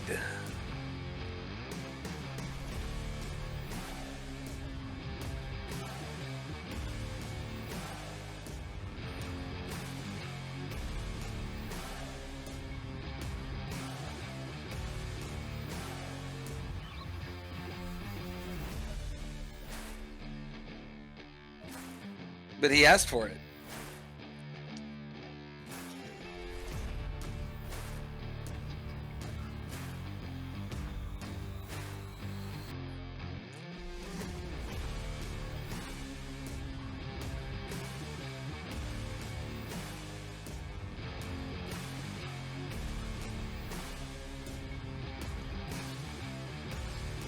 Aha! Enjoy.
Oof. I think Lorena keeps it, right? Like this is like Lorena's second or third title defense after taking it, so I think she keeps it here.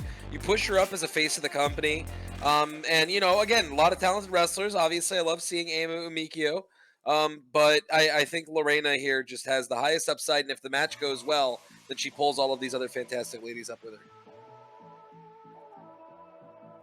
You know, I agree with that. Although with Mikio winning in the other promotion, maybe she got word of it from their, you know, their sister, and we're like, hey, maybe it's time for me to win a belt too. No, it's gonna stay on Lorena Lucier for now.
this one's also going to Lorena Lucier. Okay, Fishbone throws the belt away in disgust. No, I think this goes to Fishbone.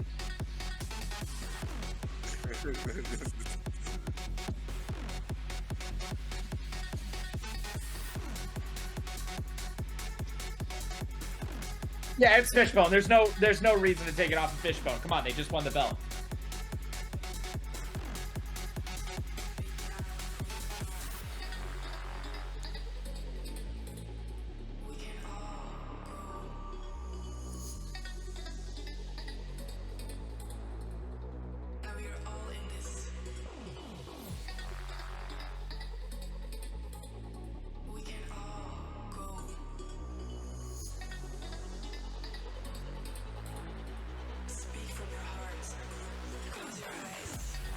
So you get the 5 3/4. Let's see.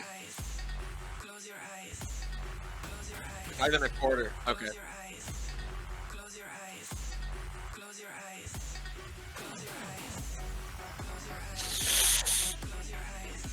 It is. No, that's a really solid performance still. I mean, listen, you had a lot of 5 3/4 star matches that you slipped in there casually that I thought were really impressive.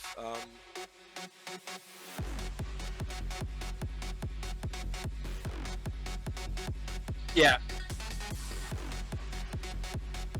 Yeah.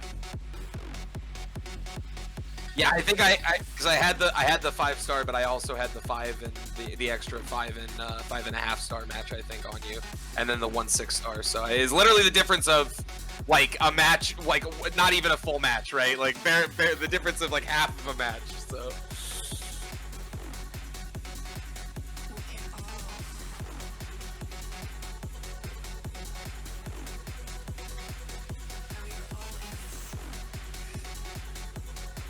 And now, the most exciting match of the night now, where Walter shows that I win.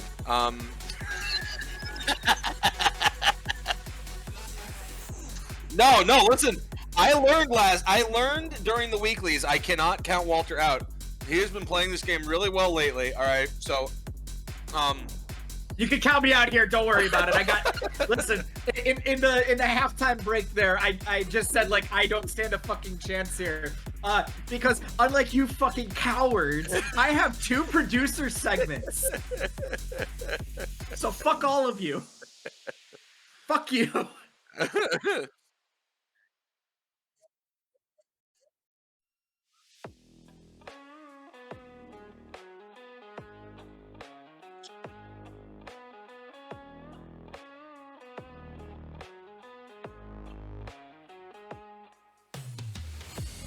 Whoa.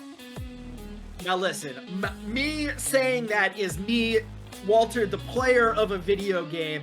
In all honesty, as a booker, this is a fucking fantastic card. We have had a lot happen on the road to Aftermath, tonight's pay-per-view. We have had Heizo Ogawa officially join Made in Japan after attacking and beating down Kaiichi Sakurai. He has shown his prowess in a steel cage by beating Patty Gilman. Kaiichi Sakurai, not wanting to be overshadowed by his new challenger, beat Kenji Saber also in a steel cage match, which is leading me to believe perhaps the Intercontinental title, it might become a shoot belt.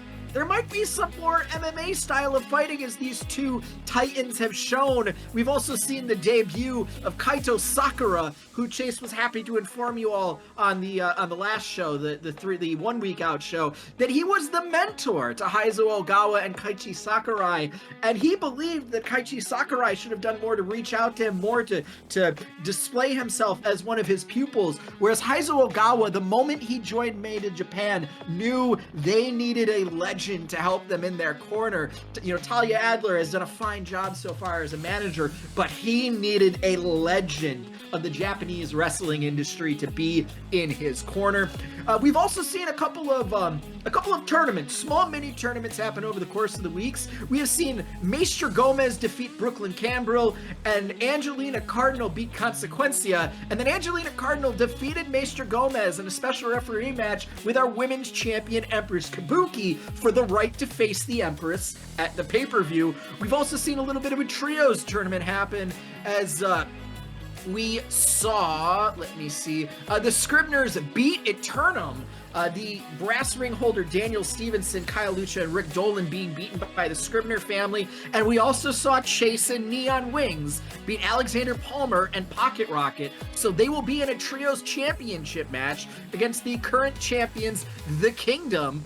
And besides that, we have seen a couple of matches take place between Wesley Lee Morris and Tyler Dynamite that have been inconclusive. Neither of these heels have been able to beat each other, which is why tonight they will be facing each other in a first blood match. The only way that you can win the match is to make your opponent bleed. On top of that, we've also had some success with our Heritage title and our Robinson Cup. So those will continue to be multi-person matches as our younger wrestlers, less experienced wrestlers, lower, mid-carders get a chance to try and defeat their respective champions. But to start things off, Chase, we have the bubbling feud in the tag ranks between Down Under and Hollywood Bound in an Iron Man match.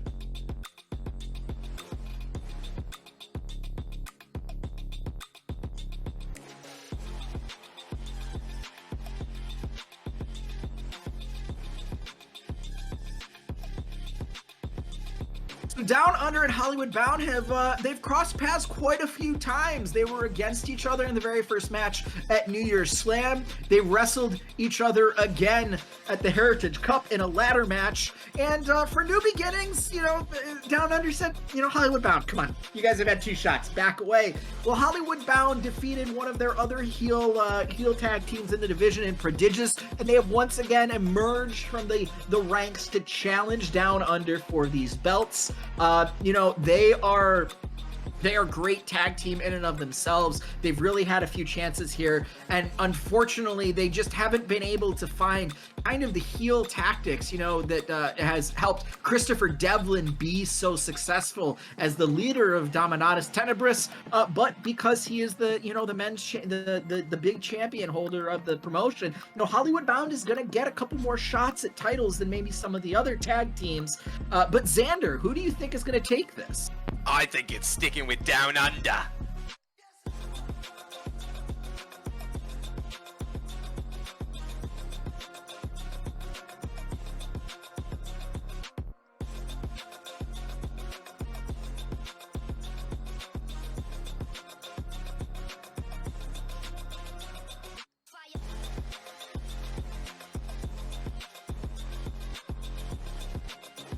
That is correct. The lads are going to start out with a win this evening as Down Under maintains their championship reign.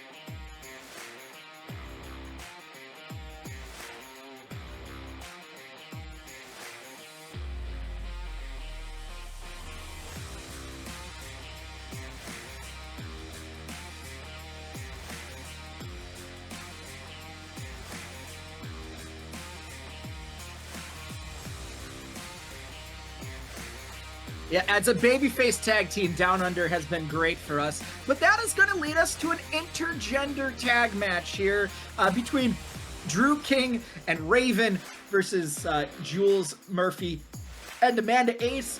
This was one of those. Drew King said, hey, I was in the main event on the first show. Raven hasn't had much chance to show what the Kingdom here is all about. We would like to fight against someone. And, the Kingdom has had a little bit of a problem with the lads. Being a heel faction versus being a babyface faction, there's going to be some friction there. And Drew King and Raven said, listen, have somebody from the lads come and face us. We'll challenge somebody from the lads. And Jules Murphy and Amanda Ace answered the call. It's definitely not because other members of the lads are dealing with other things. And this is kind of like the third team that they could have sent out to face the Kingdom.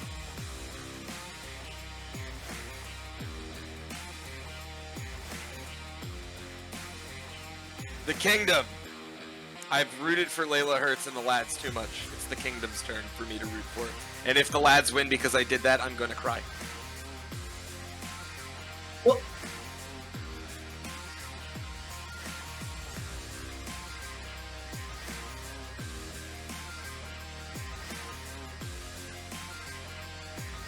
this is absolutely the Kingdom and Xander. Layla Hurts is retired. She can't wrestle, so maybe you should stop rooting for her. Well, no, I meant I've been rooting for who she's managing, but yes, I digress. All right, it's fine.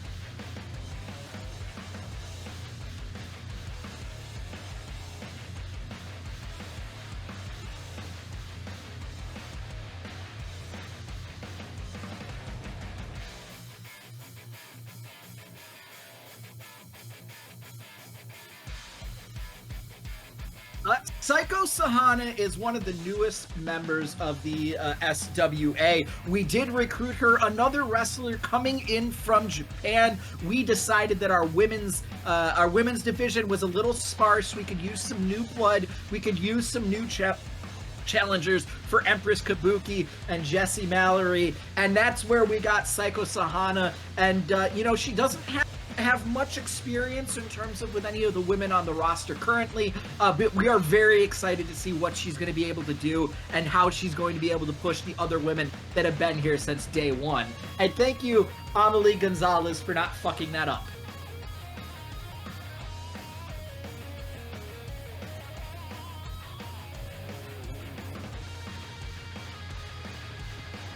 Yes, thank you, Amelie.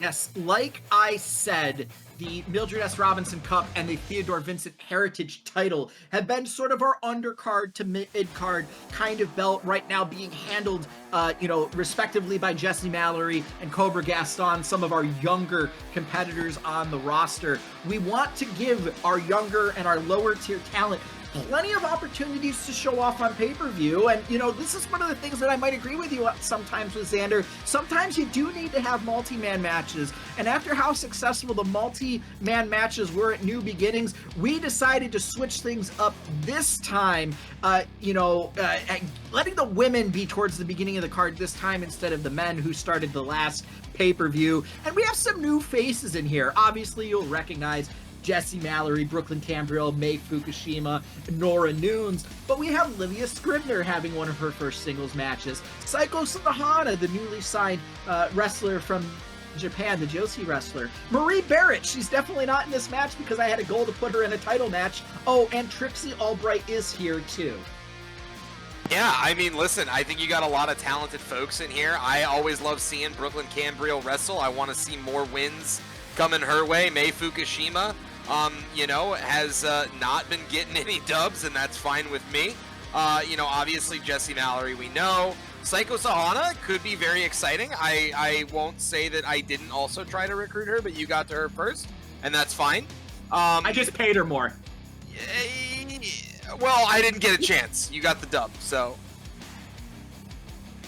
Yes. Fair enough. I didn't get a chance. But yeah, no. That being said, I like what you're doing with this card. I like the fact that you've got the ladder match, the multi-man match for the belt here. I think this is the right call. I think you're taking the good lessons away here for how you can make this stuff exciting. Not for nothing, we got a lot of matches like this at the beginning of my card where you said you definitely are aligned in that identity here for this match. So I love it. I'll say, I definitely predict Jessie Mallory to keep it, but if anybody other than her was going to take it, I would love to see Brooklyn be the one to get that belt, push her up, and even maybe if it's at the expense of Livia and May.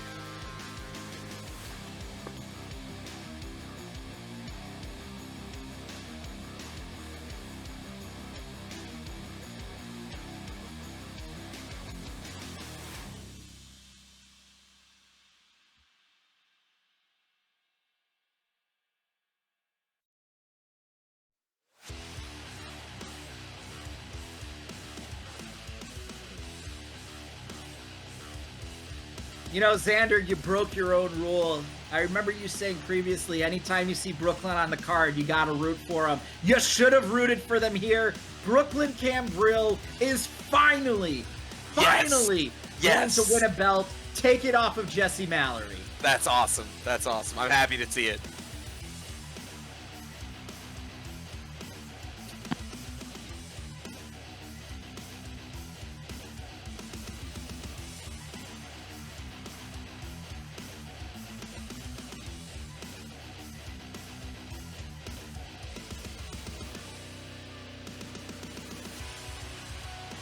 Correct.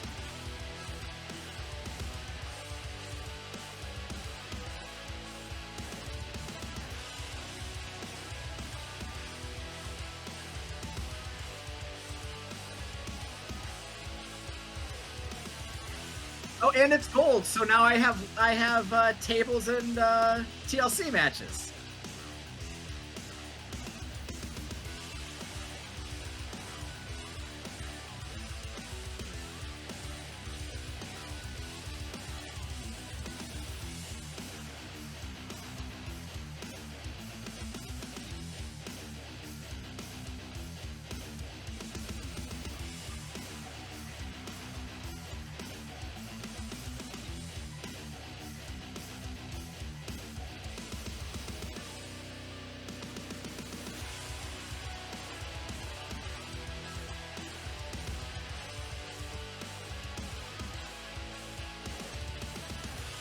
So Wesley Lee Morris and Tyler Dynamite had an Only Monster feud built before New Year's Slam.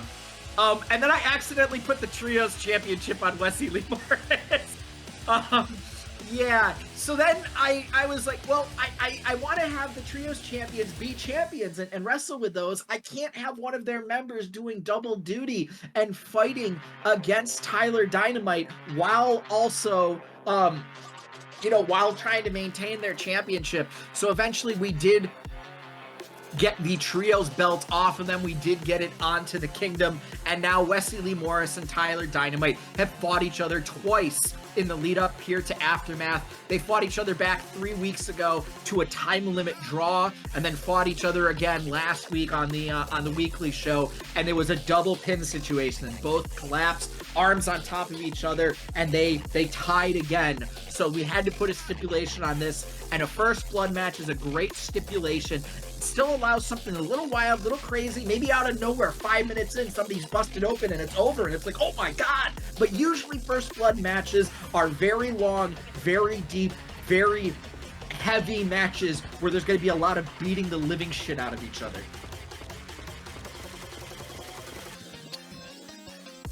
Especially with a guy like Tyler Dynamite in there, right? Like, you expect the match to be Dynamite. And that's who I'm giving it to tonight. I want to see Tyler Dynamite take this win and move his way up the card. I think Wesley Lee Morris, still a great wrestler, has some upside here, but I think tonight you have a chance to push Tyler Dynamite as the better of these two heels, someone that's going to get the opportunities to make the run to the highest echelon, given that he's already at that 830 popularity. A good match here puts him probably just under 900. I think that's where you go with it.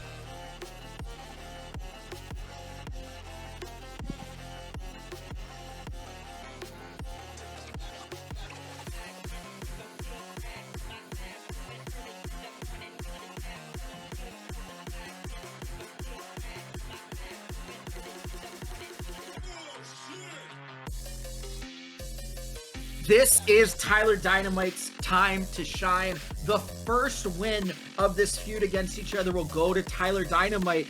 But as they come into the back, Wesley Morris is still furious that he lost and is demanding another chance. He said, listen, we've wrestled 3 times and we've only won once. How is that fair? How can you say that he's definitively won a feud? And I'm going to agree with him. I don't think this is the last time we're going to see these two men beat the crap out of each other. I love that.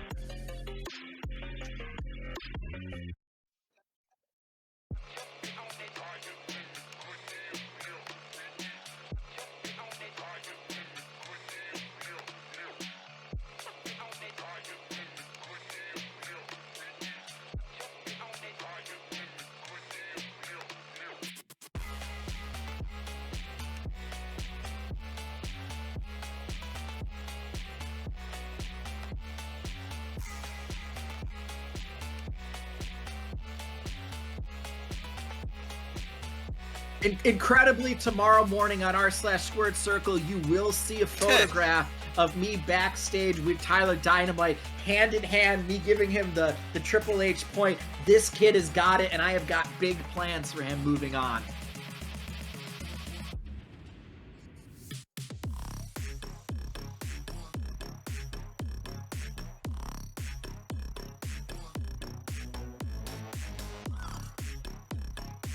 So here's the thing. This is going to be the Kingdom's kind of like first real,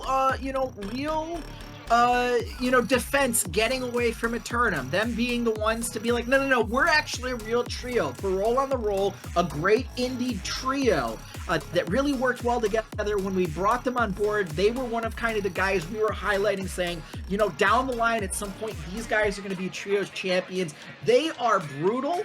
They pretty much say the only time we're going to fight is if we're in a street fight or something with weapons. So, hey, you guys are the champs. You guys get to do whatever the fuck you want. Whereas the Scribners, they defeated Eternum, beating Daniel Stevenson, Kyle Lucha, and Rick Dolan. And, Colt Scribner and Livia Scribner were kind of up in the brass ring that Daniel Stevenson has. Even, looking on from the sidelines as Daniel Stevenson beat Drew King in the main event of last weekly show, they're eyeing it. I don't like the look in their eye that they have. And obviously, Chase and the rest of the lads there with Neon Wings. I thought about something and I said, listen, Walter, you got a guy named Chase on your roster, and every time you try to beat the shit out of him as a facsimile for Chase, it doesn't work out. Some reason it goes well for him. So I said, fuck it, let's try something different. Let's have him win a match. Let's see what happens if they win. They won a great match against Alexander Palmer and Pocket Rocket, defeating, I believe they're members of the Kingdom. So the Kingdom, a Parole on a Roll threw some of their buddies in front of one of these challengers. They won. They get to be in this match. And I can tell you at some point in the next few weeks, we will have a battle royale to see who will be the #1 contender for Christopher Devlin's World Championship. And I have already been informed that Chase has asked anyone and everyone backstage to put in a good word with me to see if I can get him in that battle royale. And I can confirm Chase will be the first competitor in the #1 contender match for the World Championship battle royale that'll happen sometime in the next couple of weeks. Amazing.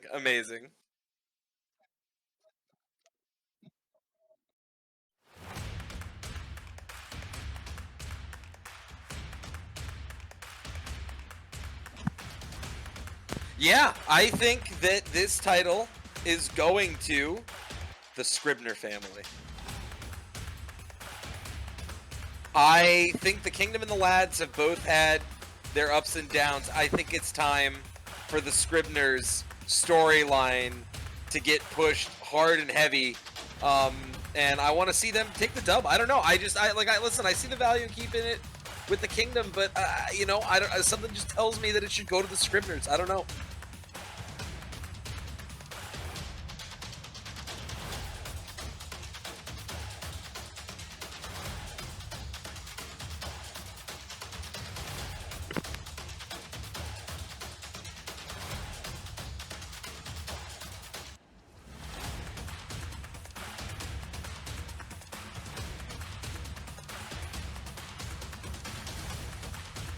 Xander, it's funny you mentioned the Scribner family and thinking that there's a storyline that's brewing up.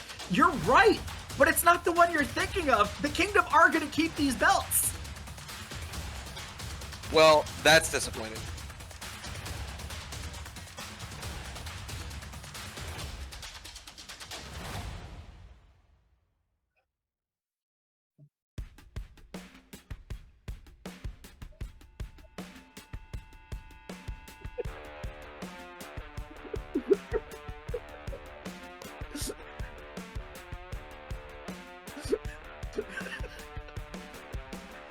I got 3 people over in one fucking match.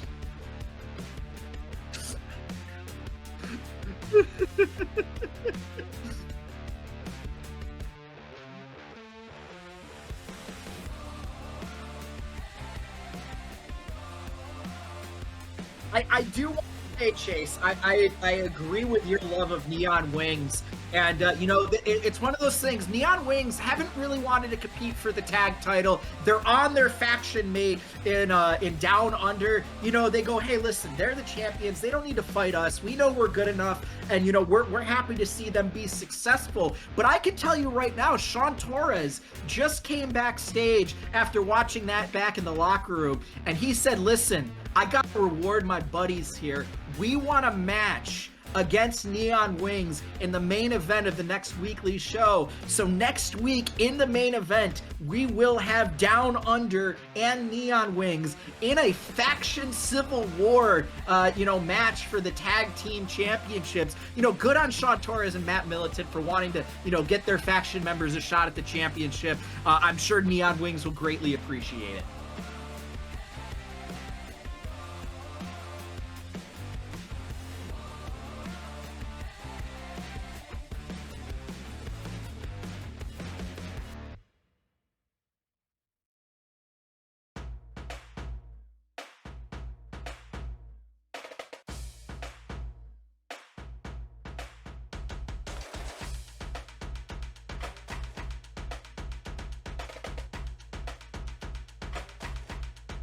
Kabuki has been absolutely dominant as a women's champion and is the one that approached Heizo Ogawa, Kenzo Nai, Shohei Hirano, and Talia Adler into making this made in Japan faction. She grabbed Talia to be their mouthpiece, got Kenzo Nai and Shohei Hirano. Unfortunately, Hirano did get injured, you know, in just a weekly show match. And then she said, we need somebody to replace him. We need someone to get us on the map. Let me go talk to my former Japanese star in Heizo Ogawa, and then Ogawa bringing in Kairo Sakura. The women's championship, like I said in the intro, went through a bit of a tournament to set up who would end up on this card.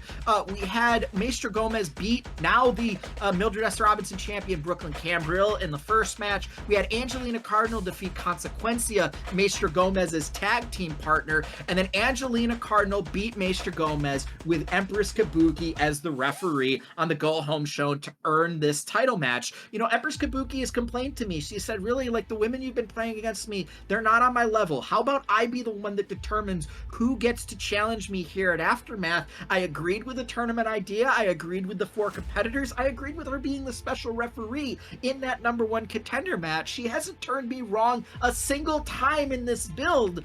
And, you know, she's got what she asked for. She has a great competitor in Angelina Cardinal, led by her manager, Layla Hertz of the Lab.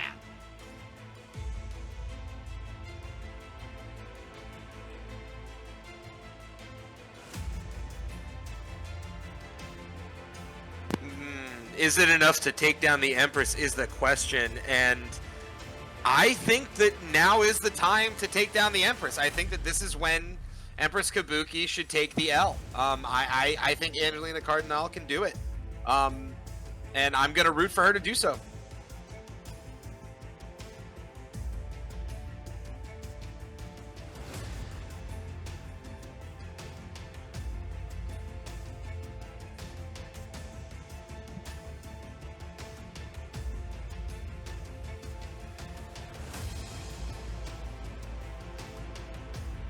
And Maestro Gomez is running out. She's running out from backstage, but security couldn't stop her in time. She's running for it. She is running for the ring. She's gonna interfere with Angelina Cardinal's win. And no, it's gonna be Kabuki winning because of the interference.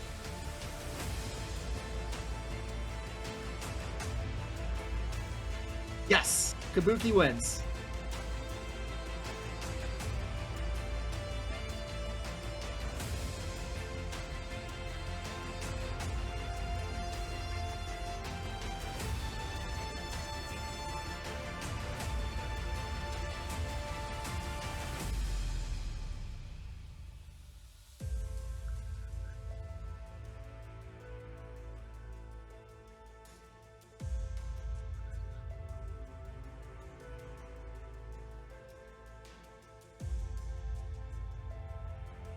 And Maestro Gomez and Consequencia, as they come backstage, laughing, Maestro Gomez swearing that she will never allow her biggest rival, Angelina Cardinal, to win the championship, cackling as she heads back to, it looks like she has a limo backstage as she's getting ready to depart the arena. Despicable heel tactics.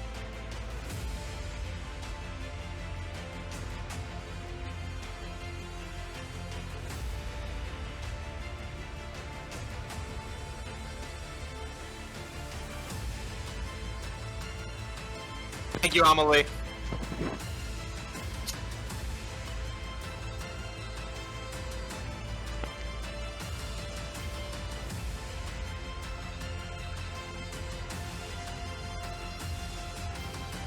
I'm not a coward, though. I know I need to get my producers to level 2. I know I need to do that, and I'm willing to take the hits now.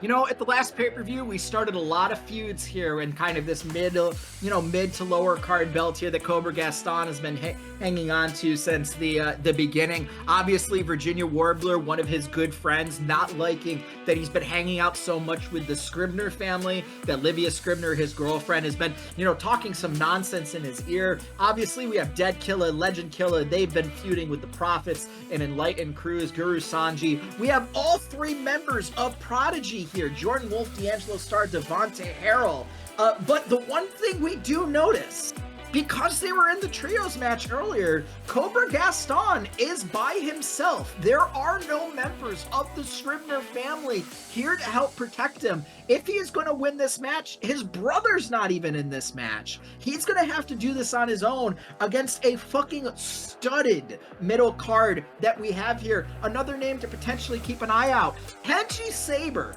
Kenji Saber, the former trios champion, is a member of Eternum. And I can tell you, Kairo Sakura has been around. He's been, talking to him backstage. He's out here. He's back here in Gorilla. He's watching the monitor. He's telling me there's a couple guys he's kind of interested in, maybe potentially recruiting, maybe seeing if they would like to learn some of the lessons that Heizo Ogawa did when he was in his dojo. So that'll be very interesting. But Xander, looking at these 15 men, who do you think is going to take it? Oh, God. Another huge match. I want to say that Cobra keeps it. I think the storylines that you've been building around him and him losing right here could also drop him below being a main eventer. I think he's got the highest need to have it, but like I see a lot of guys in here that have been having big matches that you've been pushing, that you've been building narrative around. I see Kenzo Nai, I see Kenji Saber. I don't think Dead Killer, Legend Killer matter a whole lot for this, but I think it sticks with Cobra for this one.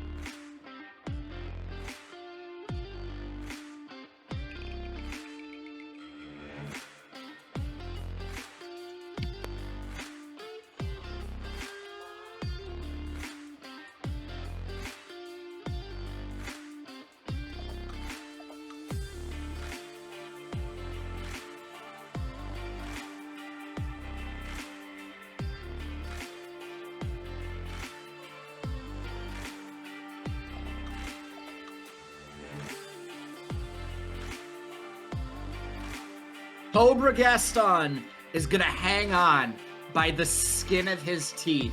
Not having the Scribners, not having anyone in his corner to help him, he is going to barely hang on and win this match.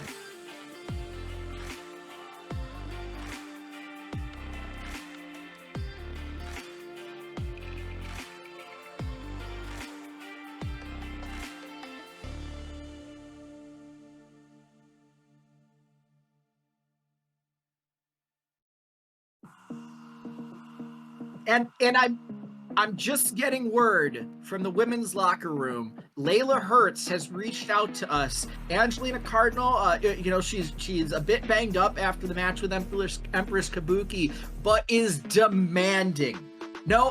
Demanding, yelling, screaming. I could literally hear her that she gets Maestra Gomez at the next pay-per-view. I will confirm that they will face each other at Mayhem, a stipulation to be decided, but we will have Maestra Gomez versus Angelina Cardinal at Mayhem. We can confirm that is now ready on the card, and they will figure out what stipulation they want that match to be.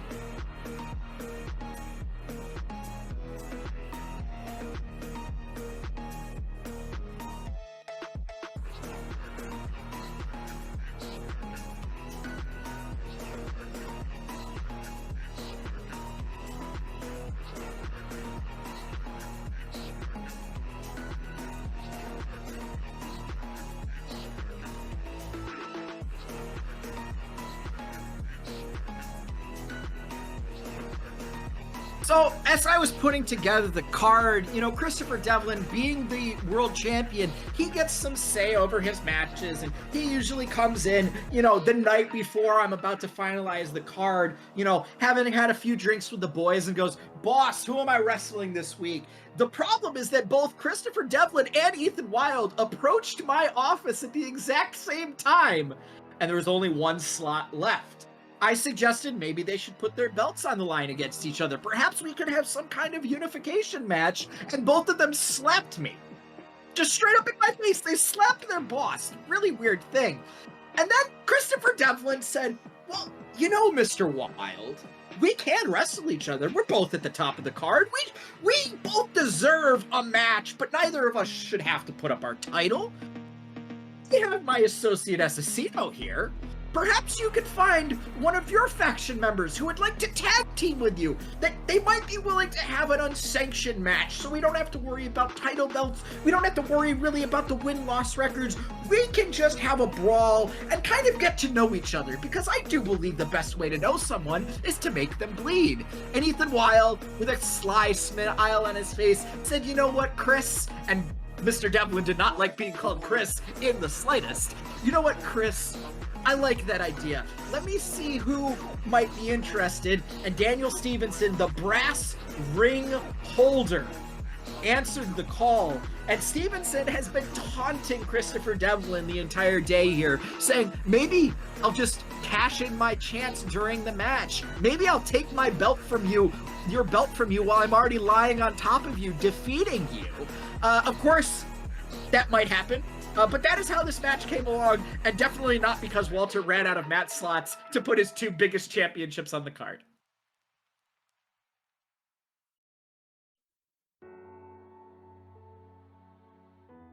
Necessary. Both were necessary.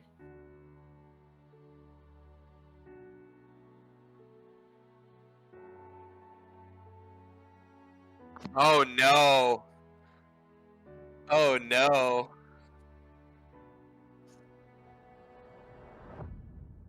Oh no. Oh no. I'll never do another end of the line feud ever again. Oh no. Who Dominatus Tenebris, I hope, for Walter's sake, win the match. Oh, okay, okay. Yeah.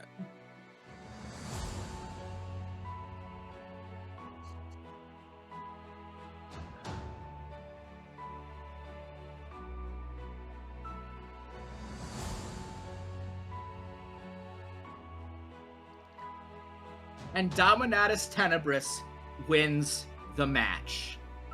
Nice.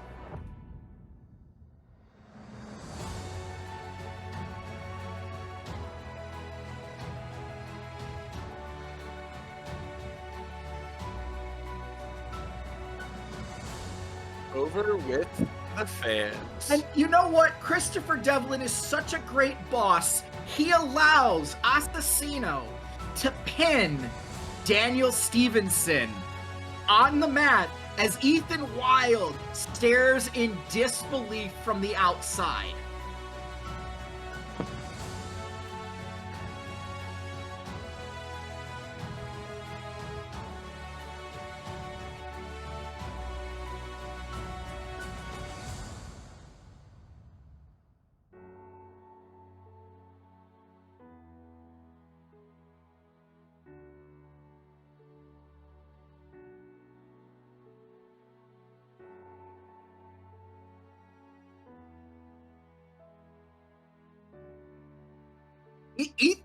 Ethan Wild is apoplectic. He is going crazy backstage. The rest of Eternum have come out to try and calm him down. And yep, they've kind of succeeded. He's not throwing anything around. Stevenson has still not entered the backstage area, and I can see Ethan Wild and the Killers. They are stalking away. Wild still proclaiming. I can't quite hear what he's saying, but he's still muttering wildly to himself as the two Killers follow in his footsteps. This on a night that Brooklyn Cambrille won her first championship, to see Eternum start the night so high and now fall so low, it is disheartening.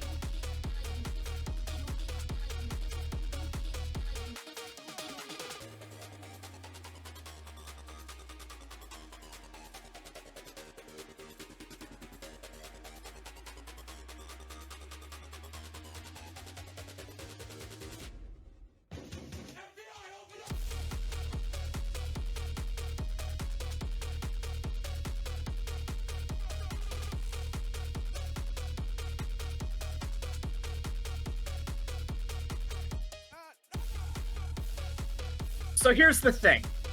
Outside of the game, right, as a player, this is supposed to be Shohei Hirato's spot.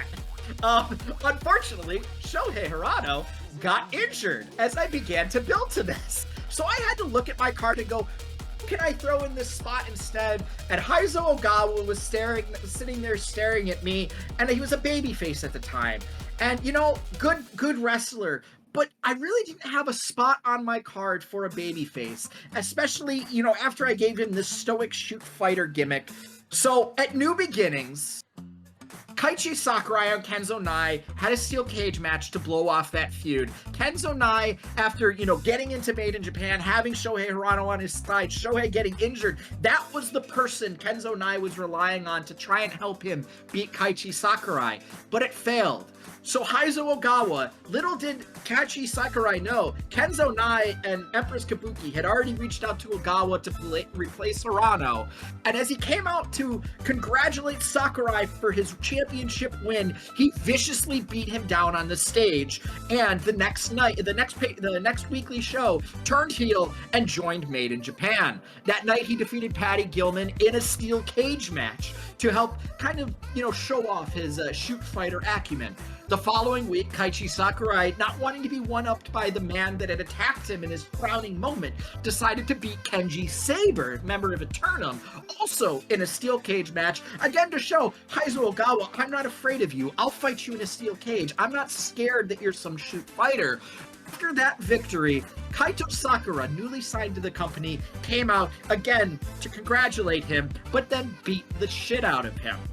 Unfortunately, the notes didn't get to Chase in time for that week to inform the viewers that Kaito Sakura, who then joined Made in Japan last week on the weekly show, used to be the mentor, the sensei, to both Ogawa and Sakurai, and that Sakura had felt betrayed by the fact that Kaiichi Sakurai had not reached out to him, that had asked him for help after Ogawa attacked him. It was Ogawa instead that reached out to him, asked him for assistance, and the two now turned heels stand on the opposite side of the steel cage of Kaiichi Sakurai, ready to take his championship.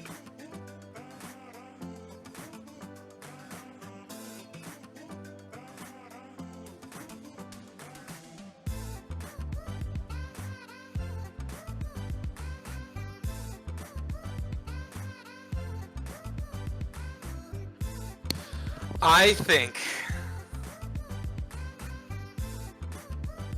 man, I think it goes to Keiichi just because you want to push him to be a main eventer as a face. I think that this is a great feud to build up. They're in the steel cage.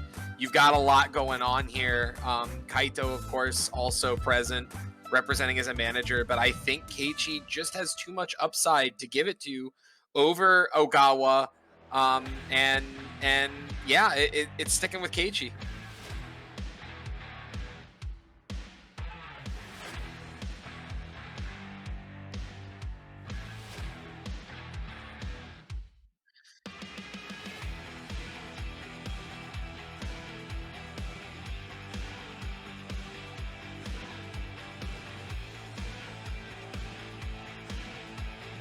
You know, part of the reason Ogawa is in this spot is that he was unhappy with the level of competition that was being pushed against him. It was my fault. They weren't high enough, high enough up the card in popularity for him to feel they warranted his attention. And here's the thing, Xander. I'd like to say 3 names to you. Christopher Devlin, Ethan Wild, Empress Kabuki. What do all 3 of them have in common? Are they all not heels? They're all heels. Yeah. And the best time for a babyface to grow as a competitor is when they're chasing a heel. Kaizo Ogawa in the main event brutalizes Kaiichi Sakurai.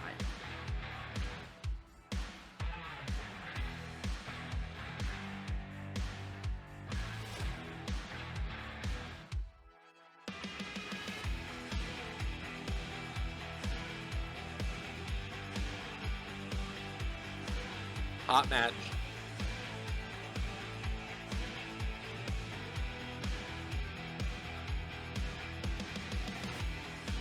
Ogawa bled.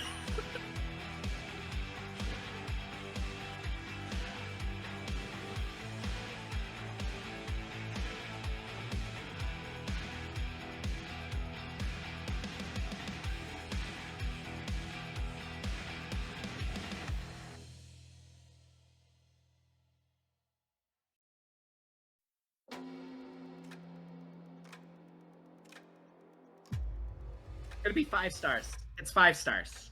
It's 5 stars.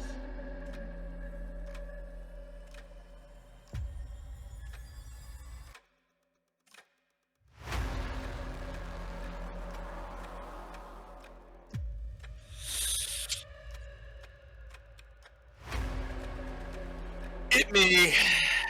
Hit me. Thank you.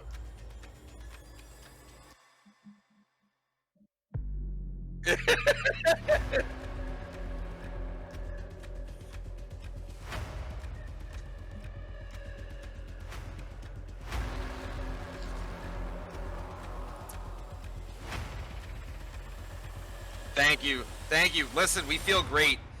We worked really hard on this. I mean, I genuinely sacrificed the weeklies, right? The weeklies were so close, and one of the 3 I literally had to throw away to build what we built here. I mean, it still went okay, but like, it was 0 effort, just throwing matches together, all brand new feuds for that one, and developing on week 2, which we probably could have had a better card if I pushed some stuff, but I wanted to do everything we could for our weeklies to get to this moment right here, and this is the payoff. Not only that, but I only had to blow off 2 feuds tonight. A lot of these feuds will be back. Some of them in the weeklies building up to the next pay-per-view, some of them in the next pay-per-view, and some of them have enough room to go to the pay-per-view after that. So all of the stuff that we did not only got us a win tonight, but honestly, this is setting us up for the next 2 months in Journey of Wrestling, and I'm planning to bring it hard. I'm coming after you, Chase. I'm coming for some of those points. You better watch your ass.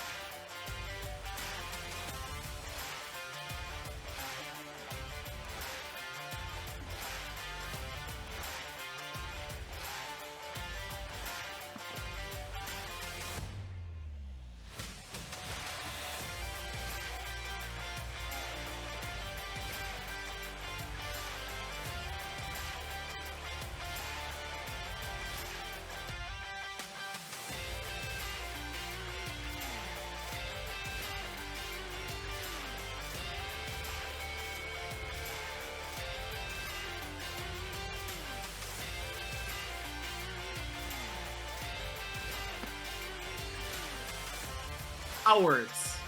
Cowards. You are cowards. Winners. Listen, I get winning, but you guys yelled at me about the fact I was ignoring playing the game, and producer segments are part of the game, so who's really playing the game now? Well, see, Walter, that's why I had like 4 producer segments on the first weekly last week, okay, so that I could do none now.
I don't know what you're talking about.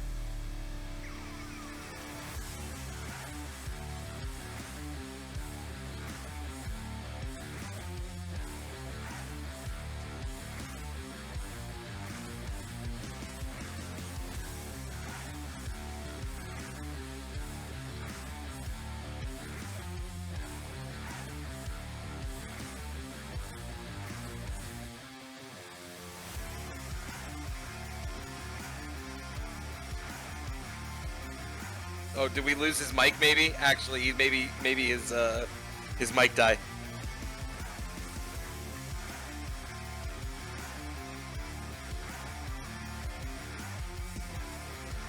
Yes, as always, you guys can find me all socials at Tentacle Coach. We're in the new league season. I'm going to be doing a lot of coaching. So if that's something you're interested in for League of Legends, of course, check me out. And then always I have to shout out Brooklyn College Esports at CUNY BC Esports, CUNY BC Esports. Go check them out. Go watch the awesome stuff we do in collegiate this semester.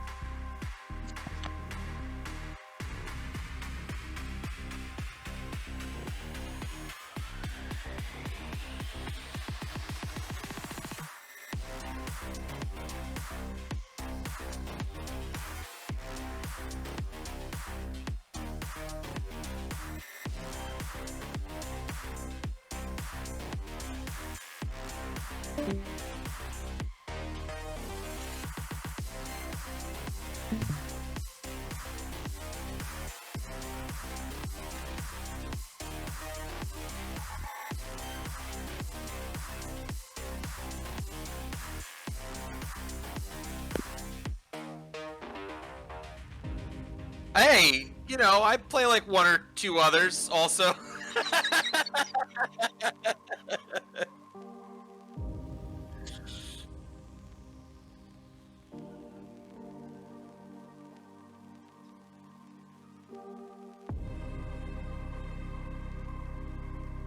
Take care.